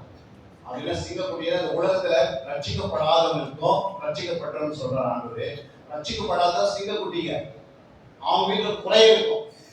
ஆனா ரட்சிக்கப்பட்ட வீட்டுல எப்படி இருக்கணும்? நம்முடைய இயேசு யாரு? யூத ராஜசிங்கம். அவருடைய பிள்ளைகள் எப்படி இருக்கணும்? ஒரு நன்மையும் குறைப்படாத இருக்கணும். அந்த பரிபூரண ஆசீர்வாதம். அது ஏன் நமக்கு தெரியலன்னா இந்த வேதத்தை என்ன பண்றது இல்லை, அரைக்குறையா வாசிக்கிறது, தூக்கத்துல வாசிக்கிறது, அப்புறம் நல்லதுலயே வாசிக்க முயற்சி பண்றது, இதெல்லாம் செய்தெல்லாம் பண்ண முடியும். எந்த ஆசீர்வாதம் பெற்றுக்கொள்ள முடியாது. ஆண்டவர் எல்லாத்தையும் சம்பூர்ணமா நமக்கு கொடுத்துட்டு போயிட்டார். எதுவுமே இல்லைன்றதே இல்லை. இல்லையா? உனக்கு வேலை வேணுமா? வேலை கொடுத்துருவார். ஏன்னா எல்லா துறையும் யாரு இருக்குது? சென்ட்ரல் கவர்மெண்ட் யார் மேல இருக்கு? சென்ட்ரல் கவர்மெண்ட் யார்கிட்ட இருக்கு? இயேசுகிட்ட இருக்கு. அவர் தான் தலைவர். இல்லையா? ஸ்டேட் கவர்மெண்ட் யார்கிட்ட இருக்குது? அவர்கிட்ட இருக்குது. நான் ஒரு குரூப் ஒரு எக்ஸாமினேஷன் எழுதுறேன். குரூப் ஒரு எத்தனை பேர் எழுதிக்கிறீங்க? நீங்க யாராவது குரூப் ஒரு எழுதுகிறீங்களா? இந்த உட்காந்துங்க யாரு? நான் வந்து மிலிட்டரியில இருந்து வந்த பிறகு குரூப் ஒருன்னு போட்டு அப்ளிகேஷன் போட்டு அந்த புக்கில் ஒரு நாளும் புக்கை வாங்கி படிக்கிறது. ஒரு நாளும் புக் வாங்கி படி. இப்போ எக்ஸாமினேஷன் போயிட்டேன். போன பிறகு அவங்க பேப்பர் கொடுத்துட்டாங்க. புரியுங்களா? பேப்பர்லாம் கொடுத்துட்டு பிறகு அது மேல என்ன பண்ணிட்டேன், ஒரு கேள்வி எழுதி கேள்வி எத்தனை ஆன்சர் இருக்குது? 4 ஆன்சர். நான் அப்படியே மேல கை வச்சு ஆவியானவரே உங்களுக்கு தெரியும் பதில் எங்க இருக்குது. இல்லையா? பதில் எங்க இருக்குதுன்னு ஆவியானவருக்கு தெரியும். அப்படியே நான் ஜெபம் பண்ணேன். அந்த மாதிரி கேட்கிறாரு, என்ன பண்ணுங்கன்னா ஃபர்ஸ்ட் இப்போ ஜெபம் பண்றேன், ஆண்டவரோட ஒப்புடுறேன். இல்லையா? அதுக்கு பிறகு பார்த்தீங்கன்னா 500க்கு 475 மார்க் வாங்கி taluka officer junior assistant clerk ஆக்சன் இது வரைக்கும் அந்த வேலைக்கு போகவே இல்லை. இல்லையா? யோசிச்சு பாருங்க. தேவன் கருத்தில் நம்ம இருந்தோம்னா எந்த பேப்பர் கையில் கொடுத்தாலும் 100% மார்க். இப்படி பாருங்க. விசுவாசிக்கிறவனுக்கு எல்லாம் கூடும். நீ விசுவாசம் இருந்தா என்ன பண்ண முடியும்? எதுவுமே கூடாது. அப்ப ஆண்டவர் மேல எல்லாம் நம்பிக்கை இருக்கு, விசுவாசம் இருக்கு. அவரை அறிகிற அறிவு நீங்க வளர்ந்தீங்கன்னா உங்களுக்கு ஒரு குறையே இருக்காது. எதை குறித்து கவலைப்பட வேண்டிய அவசியம் கிடையாது. அவருக்கு தெரியும் உங்க பிள்ளைக்கு 22 வயசாயிடுச்சு, கரெக்டா ஆண்டவர் என்ன பண்ணுவாரு, தரிசனம் காட்டுவார். மாப்பிள்ளை இந்த ஏரியா இருந்து வரணும். நீங்க யோசிச்சு பாருங்க, ஆபிரகாம் ஈசாக்குக்கு என்ன பண்றாரு, பலி செலுத்துறாரு. சரிங்களா? அப்போ ஈசாக்கை பலி செலுத்தி கீழே வரணும். அப்ப ஈசாக்கு ஆண்டவர் என்ன பண்ணாரு, பலி செலுத்தாம ஒரு ஆட்டை பலி செலுத்தினார். இப்ப அந்த பலி செலுத்தி கீழே இறங்கின பிறகு அண்ணன் ஈசாக்கை காணும். இல்லையா? ஆபிரகாம் ஒருத்தர் வராங்க, இது மாதிரி ரெபேக்கா ஒருத்தர் பிறந்திருக்கிறான்னு சொல்றாங்க. பலி செலுத்தி இறங்கின பிறகு யோசிச்சு பாருங்க, ஈசாக்கு பலி செலுத்தும் போது ஈசாக்கு என்ன வயசு இருக்கும்? அன்னைக்குதான் யார் பிறந்தது? ரெபேக்கா பிறக்கிறார். புரியுங்களா? ரெபேக்கா பிறந்தான்னு யாருக்கு தெரியும்? யாருன்னா தெரியும்? நீங்க வாசித்து பாருங்க அந்த அத்தியாயம். எந்த அதிகாரத்துக்கு 22 முடிக்க பாருங்க சீக்கிரம். ஆதி 22 தான் இருக்குன்னு நினைக்கிறேன். எடுங்க பார்க்கலாம். இந்த காரியங்கள் நடந்த பின்பு இந்த காரியம் என்ன வசனம்? 20ஆம் வசனம். 20 22 20. இந்த காரியங்கள் நடந்த பின்பு இந்த காரியம் நடந்த பின்பு ஒருவன் ஆபிரகாமிடத்தில் வந்து ஒருவன் ஆபிரகாமிடத்தில் எங்க வர? ஆபிரகாமிடத்தில் வந்து மில்காலும் உன் சகோதரனாகிய நாகோருக்கும் பிள்ளைகளை பெற்றான். மில்காலும் உன் சகோதரனாகிய நாகோருக்கு பிள்ளைகளை பெற்றான். அவர்கள் யார் என்றால் முதற் பேரான ஊஸ், அவன் தம்பியாகிய பூஸ், ஆராமுக்கு தகப்பனாகிய கேமுவேல், கேசெத், ஆசா, பில்கான், சித்லா, பெத்துவேல் என்பவர்கள். பெத்துவேல் ரெபெக்காளை பெற்றான் என்று அறிவித்தார். யார் அறிவிக்கிறோம்? ஒரு ஆபிரகாமுக்கு ஒரு மகனுக்கு யார் வேணும்? ஒரு நல்ல மனைவி. அல்லேலூயா. அப்போ பலி செலுத்தி இறங்கின பிறகு ஆண்டவர் என்ன பண்றாரு? இந்த அம்மா எங்கே பிறக்கிறாங்க, ஆனா ஒருவன் வந்து என்ன பண்றாரு சொல்லிட்டு போயிட்டாரு. இப்ப நம்ம கூட பாருங்க, நீங்க வந்து போய் கஷ்டம்லாம் படைக்க வேண்டிய அவசியமே கிடையாது. பொண்ணு தேடுறதுக்கு, பையன் தேடுறது ஒன்னே இல்லை. நேரம் பாஸ்டர்கிட்ட எங்க பையனுக்கு பொண்ணு பார்க்கணும். அவன் கண்ணை மூடி ஜாம் பண்ணி உங்க மேல கை வச்சு ஆசீர்வாதம் கொடுத்துட்டான்னு ஆசீர்வாதம். அவன் என்ன சொல்றாரோ அதை அப்படியே நிறைவேற்றுவாங்க. நிறைவேற்ற மாட்டார். நீங்க ஊர்ல இருக்கிற அந்த சர்ச்சுக்கு போக வேண்டியது, அந்த தீர்க்கதரிசி, இந்த தீர்க்கதரிசி, கடைசி நேரத்துல போய் தீர்க்கதரிசி உதவி கொடுக்கப்பட்டு உங்களுக்கு நடக்க வேண்டிய நடக்காது போயிடும். இந்த மேய்ப்பர்கிட்ட எல்லா விதமான ஆசீர்வாதத்தை கொடுத்து வராங்க. அல்லேலூயா. அவர் என்ன சொல்லுகிறாரோ அது அப்படியே நிறைவேறும். புரியுங்களா? அவர் என்ன சொல்லுகிறாரோ அது ஒன்று கூட மாற்றமே வராது. புரியுங்களா? ஏன் மாற்றம் வராது? உங்களுக்கு தகப்பன் யாரு? இந்த சபைக்கு கண்காணி பரிசுத்த ஆவியானவர். இந்த சபைக்கு தலைவர் இயேசு. அந்த இயேசு பரிசுத்த ஆவியானவர் உங்க மேய்ப்பரை வழி நடத்தி கொண்டிருக்கிறார். அல்லேலூயா. அவங்க 2 பேரும் என்ன பண்ணுவாங்க? ஆலோசனை கொடுப்பாங்க. அவருக்கு மேல கை வச்சு ஜெபம் பண்ணி என்ன சொல்றாரு அப்படின்னு நிறைவேறும். வேற எதுவும் பண்ண வேண்டிய அவசியமே கிடையாது. அல்லேலூயா. 6ஆம் அதிகாரத்துல வாசிக்க வசனம் இருப்பாரு. அப்படி நீ வாசனை விட்டுட்டீங்கன்னா யாருக்கு போகணும்னு சொல்றாங்க. 1 கொரிந்தியர் 6 இருப்பாங்க.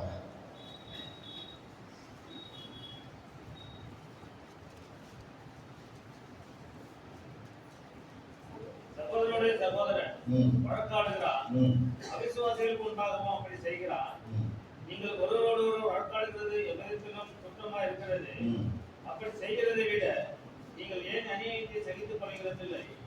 ஏன் நஷ்டத்தை பொறுத்துக் கொள்கிறதில்லை? நீங்களே அநியாயம் செய்கிறீர்கள், நஷ்டப்படுத்துகிறீர்கள், சகோதரருக்கு அப்படியே செய்கிறீர்கள். 2ஆம் வசனத்தை வாசிங்க. பரிசுத்தவான்கள் உலகத்தில் நியாயம் தீர்ப்பார்கள் என்று பரிசுத்தவான்கள் உலகத்தில் நியாயம் தீர்ப்பார்கள் என்று அறியீர்களா? உலகம் உங்களால் நியாயம் தீர்க்கப்படுவதா இருக்க, உலகம் உங்களால் நியாயம் தீர்க்கப்படுவதா இருக்க, அப்ப வழக்குகளை தீர்க்க நீங்கள் அபாத்திரரா? தேவதூதர்களையும் நியாயம் தீர்ப்போம் என்று அறியீர்களா? தேவதூதர்களை நியாயம் தீர்ப்போம் என்று அறியீர்களா? அப்படி இருக்க இந்த ஜீவனுக்கு ஏற்றவைகளை நீங்கள் தீர்த்துக் கொள்ள கூடாது. எப்படி? இந்த ஜீவனுக்கேற்ற வழக்குகள் உங்களுக்குள் இருந்தால் தீர்ப்பு செய்யறதுக்கு சபையில் அற்பமா எண்ணப்பட்டவர்களை நியமித்துக் கொள்ளுங்கள். சபையில யாரு? அற்பமா இருக்கிறாங்க பாருங்க, அவங்க கிட்ட போனா அவங்க தீர்ப்பு கரெக்டா சொல்றோம். ஒரு ஜட்ஜி அவங்க தான் சபைக்கு. ஒண்ணு மேய்ப்பரு, அப்புறம் யாரு, ரெண்டாவது உங்க கேஸ் கோர்ட் கேஸ் நிறைவேறனா யாருக்கு போனோம்? சபையில அற்பமா இருக்கிறாங்க பாருங்க. அது சொல்றாரு, இயேசு சொல்றாரு, என்ன சொல்றாரு? சபையில் அற்பமா இருக்கிற ஒருத்தர்கிட்ட போய் என்ன பண்ணுங்க? நீங்க கேட்டீங்கன்னா அவங்க கரெக்டா ஜட்மெண்ட்ஸ் கொடுப்பாங்க. உங்க வீட்டுக்காரருக்கு கரெக்டா சொல்லிடுவாங்க. இல்லையா? நம்ம என்ன பண்றோம்? ஊரனா சுத்துறோம். புரியுங்களா? ஒரு கோர்ட் கேஸ் உருவாக்குறதுக்கு சபையில யார் இருக்கணும்? அற்பமா, அவங்களுக்கு பார்த்து பாட்டு பாட தெரியாது, ஜெர்மனி தெரியாது, அப்புறம் அவங்களுக்கு சர்ச்சில் என்ன மெசேஜ் கொடுக்கணும் தெரியாது. ஆனா அவங்க மேல ஆவியான ரசாய் வடிக்க வேண்டியே இருப்பாங்க. இல்லையா? நமக்கு தெரியாது அவங்க யாருக்கு ஆவியான ரசாய் வாடி கொண்டு இருக்கிறார். புரியுங்களா?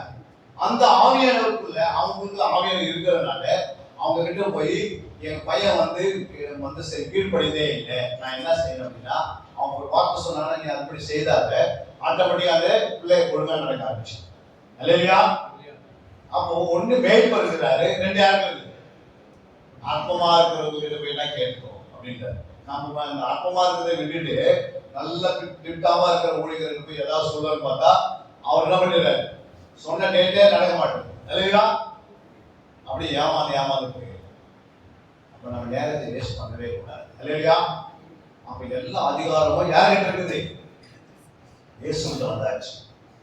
எல்லா துறைதனங்களுக்கும் அதிகாரத்துக்கு இயேசு தலைவரா இருக்கிறாரு. நம்மளை எப்படி இருக்கணும்? அப்படி பிள்ளைகளாக இருக்கணும். இல்லையா? பரிபூர்ணமாக இருக்கணும். ஒரு குறையில்லாத இருக்கணும். எல்லா ஐஸ்வர்யத்தையும் நம்ம பண்ணிட்டாரு, நமக்காக கொடுத்துட்டாரு. அவர் தரித்திரம் ஆயிட்டார். நம்ம தரித்திரா இருந்தோம், நம்முடைய தரித்திரத்தை இயேசுல பண்ணிட்டார். அவர் சிலுவை ஏற்றுக்கொண்டார். அவருடைய ஐஸ்வர்யத்தை நமக்கு கொடுத்துட்டார். நம்முடைய சாபத்தை சிலுவை ஏற்றுக்கொண்டார். இனி சாபம் கிடையாது, இனிமேல் எந்த நோய் கிடையாது. நம்முடைய நோய் என்ன பண்ணிட்டார் பாருங்க. வாசிங்க பேசுறேன். 2 பேதுரு 2:24, 2 பேதுரு 2:21 வாசிங்க. நாம் பாவங்களுக்கு செத்து நீதிக்கு பிழைத்திருக்கும்படிக்கு அவர்தாமே நமது சரீரத்திலே நம்முடைய பாவங்களை சிலுவையின் மேல் சுமந்தார். அவருடைய தழும்புகளாலே குணமானீர்கள். நம்முடைய பாவத்தை நம்ம இயேசு சிலுவையில சுமந்துட்டார். இனிமேல் நீங்க என்ன பண்ணுங்க? பாவத்தை நீங்க சுமந்தணும் கூட. சரிங்களா? பாவத்தை எல்லாம் அவர் சுமந்துட்டாரு.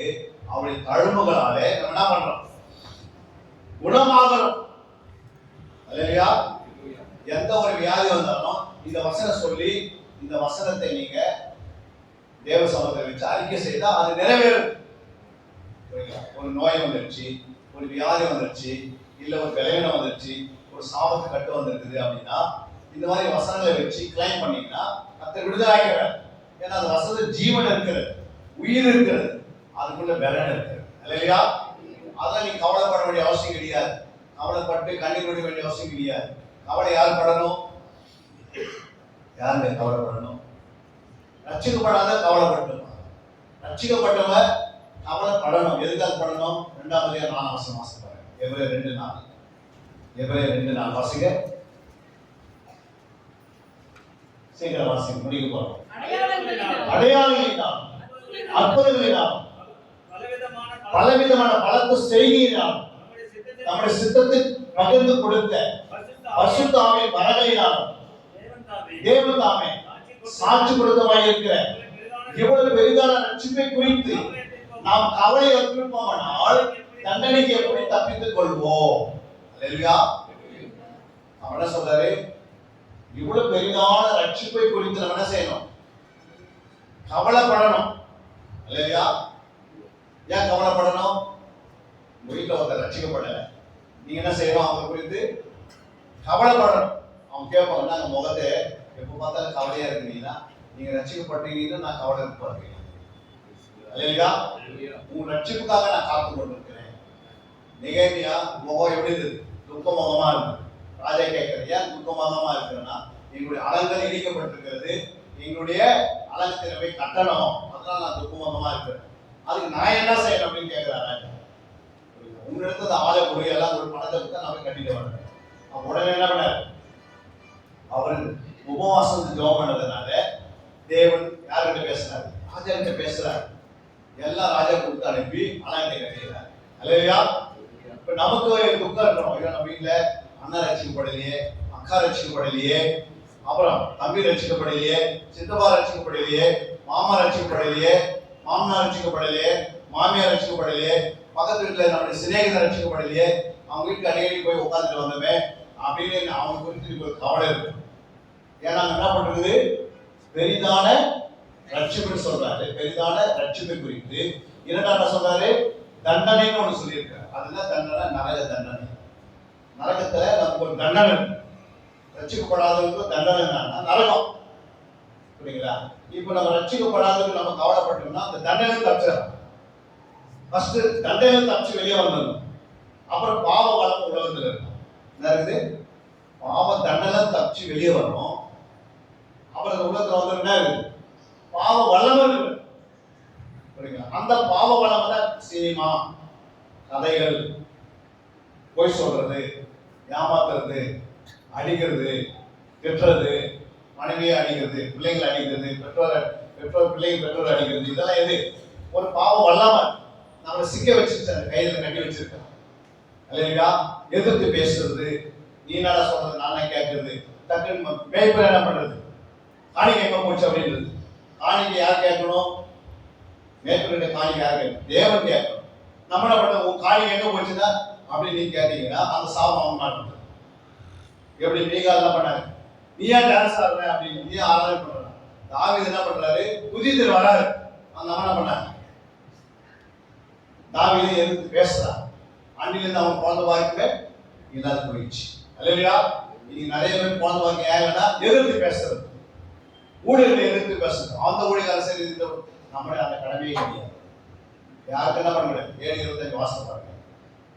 7:25 அதே மாதிரி ரோமர் 8ஆம் அதிகாரம் 33ஆம் வசனம் கூட நீ வாசிக்க பாருங்க. ரோமர் 8:3 வாசிக்க. 8:33 தேவன் தெரிந்து கொண்டவர்களே குற்றம் சாட்டுகிறவன் யார்? தேவன் தெரிந்து கொண்டவனே குற்றம் சாட்டுகிறவன் யார்? தேவன் அவனை நீதிமான் ஆக்கி இருக்கிறார். இப்ப நம்ம யாருமே என்ன பண்ணக்கூடாது, தேவன் நம்மளை தெரிந்து கொண்டார். அவங்க மேல என்ன பண்ணக்கூடாது, குற்றம் சுமந்த கூடாது. குற்றத்தை மூடுகிறவன் சிநேகத்தை நாடுகிறான். நம்ம குற்றத்தை மூட கத்துக்கணும். என்ன செய்யலாம்? உங்க தம்பி தப்பு பண்ணாரு, என்ன பண்ணீங்க, போய் போன் போட்டு எல்லாரும் சொல்லக்கூடாது. மனைவி தப்பு பண்ணிட்டாங்க, போன் போட்டு எல்லாரும் சொல்லக்கூடாது. குற்றத்தை நீ மூட கத்துக்கணும். இல்லையா? குற்றத்தை மூடுகிறவன் சிநேகத்தை நாடுகிறான். நோவா நிர்வாணமா படுத்து பெய்யுகிறார். புரியுங்களா? கானான் பார்த்தா என்ன பண்ணிட்டான், நிர்வாணத்தை மூடல. ஆனா 2 தம்பி மூடனால அவங்க ஆசீர்வதிக்கப்பட்டாங்க. இவர் சாபத்தை வாங்கி போயிட்டார். நீங்க குற்றத்தை மூடாத யாருன்னு சொல்லினே இருந்தீங்கன்னா அவங்க சாபம் உங்க வீட்டுல வந்து அந்த சாபத்தை நீ வீட்டுக்கு போகும்போது எடுத்து போற. சபைக்கு வந்து எதை கொண்டு போனோம், ஆசிரியத்துக்கு கொண்டு போகிற இடத்துல நம்ம சாபத்தை கொண்டு போய் வீட்டுல வச்சுட்டு வந்தோம். அப்ப அந்த சாபை வீட்டு விட்டு என்ன பண்ண முடியாது, போகல. ஏன் அப்படின்னா நீ என்ன பண்ணிட்ட, குற்றத்தை மூட. இல்லையா? குற்றத்தை மூடணும். சபையில யாராவது தப்பு பண்ணா கூட என்ன செய்யணும், உடனே வாட்ஸ்அப் எடுத்து அதை போட்டு எல்லாரும் அனுப்பிச்சு விடாது. இல்லையா? அவன் குற்றத்தை மூடினா உனக்கு ஆசீர்வாதம் வந்துட்டே இருக்கும். இல்லையா? குற்றத்தை மூட கத்துக்கணும். குற்றத்தை மூடுகிறவன் சிநேகத்தை நாடணும். கொஞ்சம் கொஞ்சமா சிநேகம் நிறைய முடிச்சு வச்சுக்கணும். ஏன் அப்படின்னா ஜெபம் பண்றதுக்கு யூஸ் ஆகும், ஒரு வசனம் சொல்றதுக்கு யூஸ் ஆகும். நமக்கு என்ன சிநேகம் வேணும், ஜெப சிநேகம் வேணும். எல்லாம் ஜெபிக்கிறவனா இருக்கணும். சபையில ஒருத்தருக்கு விலகின வந்துச்சுன்னா சபையை சேர்ந்து உபவாசம் போட்டு ஒரு நாள் ஜெபம் பண்ணா ஹாஸ்பிட்டலுக்கு ரிலீஸ் ஆகிட்டே வந்துடுறாங்க. இல்லையா? நம்ம என்ன பண்றோம், இங்க இருந்து போன் பண்றோம், அந்த அம்மா தான் ஆகட்டும், அந்த ஐயா கிட்ட அவங்க ஆகட்டும், அப்படியே அவங்க குறித்து என்ன பண்றது, அவங்க ஏற்கனவே கொஞ்சம் தான் இருக்கு வியாதி. இவங்க பேசி பேசி பேசி என்ன பண்றாங்க, 100 மடங்கு ஆக்கி அப்புறம் டெட் பாடி வந்து வாசல் நிற்குது. நம்ம பேசக்கூடாது. ஒருத்தருக்கு ஒரு சபையில வந்து ஒருத்தருக்கு விளைவில் ஆயிட்டாங்க, ஹாஸ்பிட்டல் போய் அவங்க சேர்த்துட்டாங்கன்னா உடனே சபையா என்ன பண்ணும், கூடிச்சோம் பண்ணும். அப்போஸ்தலர் 12:5 கடைபிடிக்கும். வாசிக்க அப்போஸ்தலர் 12:5 முடிக்க போறோம். அப்போஸ்தலர் 12:5. அப்படியே பேதுரு சிறைச்சாலையிலே காக்கப்பட்டிருக்கையில் அது சிறைச்சாலையில் காக்கப்பட்டிருக்கு. சபையார் அவனுக்காக சபையார் என்ன பண்ணிட்டாங்க, கூடி தேவனை நோக்கி ஊக்கமா ஜெபம் பண்ணாங்க.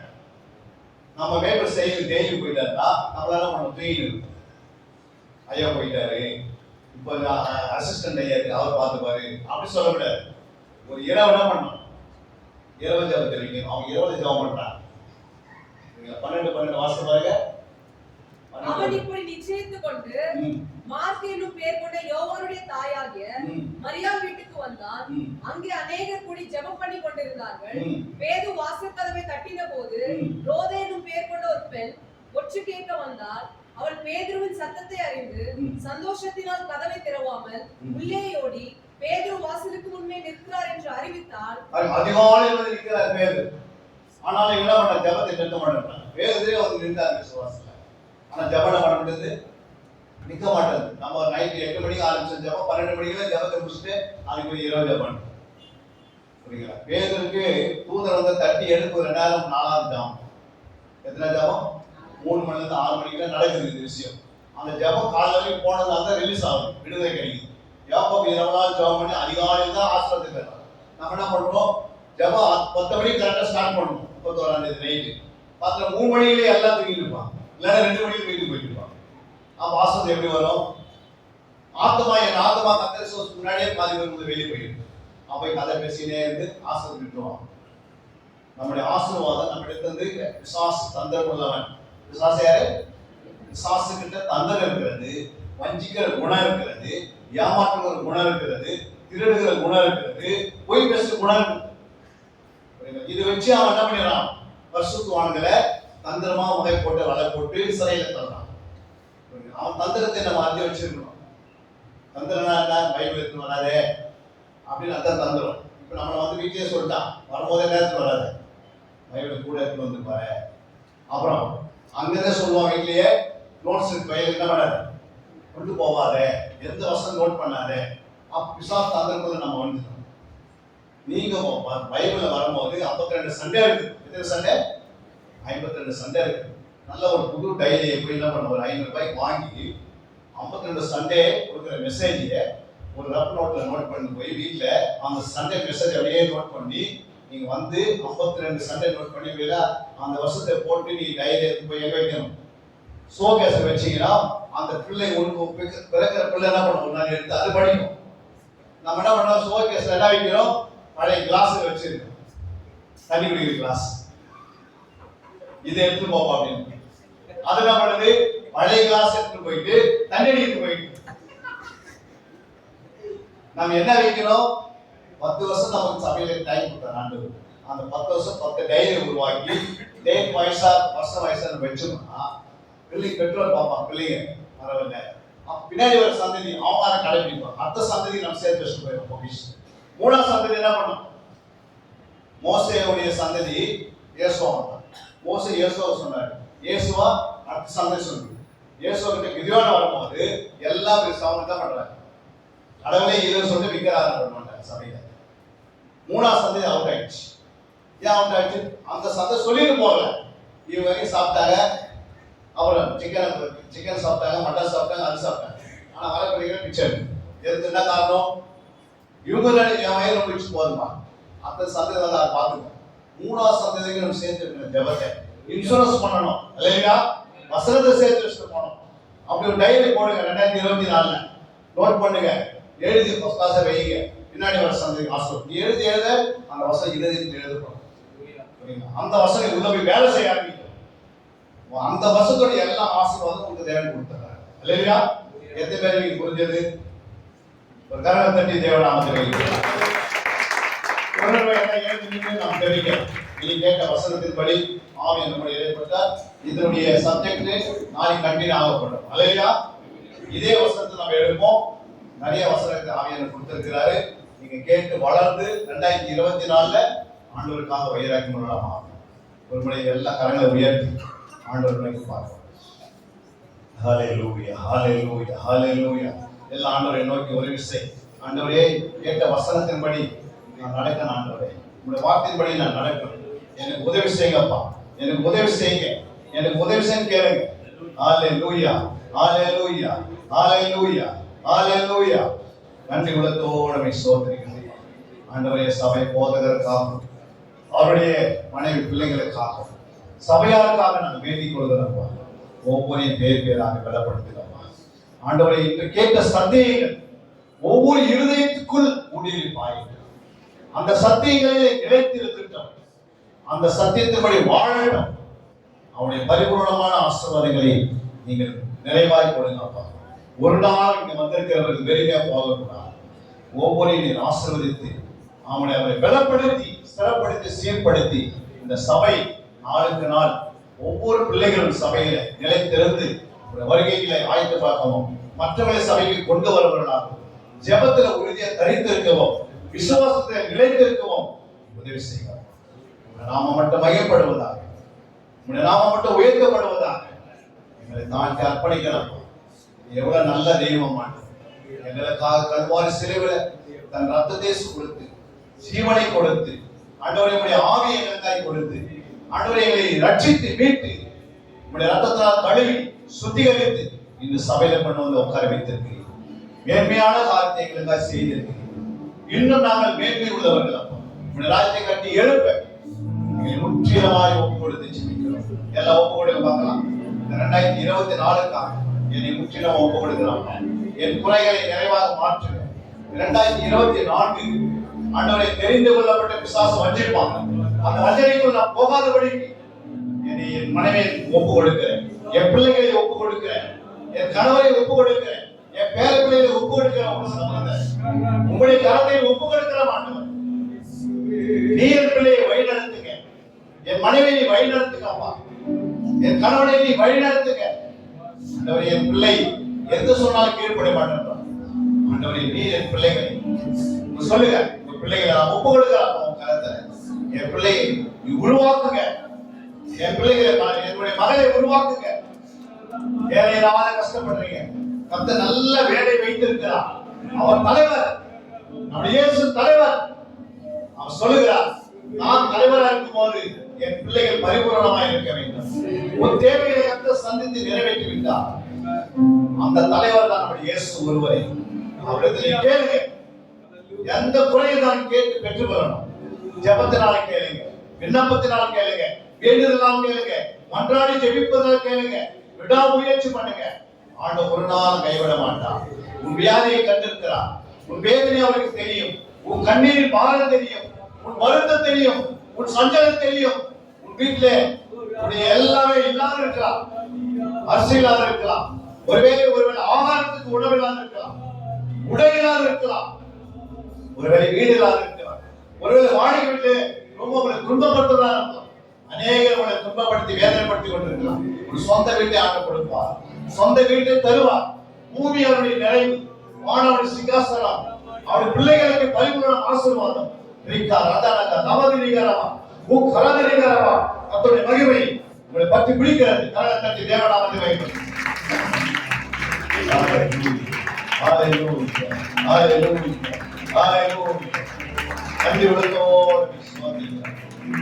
நன்றி உள்ளத்தோடு சோதிக்கிறோம். சபையிலே 100 மடங்கு ஆசீர்வதித்து உங்களுடைய நாம மையப்படுத்தும். கேட்ட வாசனங்கள் சத்துரு அவனுடைய இருதயத்தை எடுக்காதபடிக்கு காத்துக் கொள்ளுங்கள். நாங்கள் அடியாரையும் மறைத்து பேசுறதுக்கு நன்றி. எல்லா துதி கன மகிமை ஒருவருக்கு இருக்கிறோம். இயேசு நாமத்தில்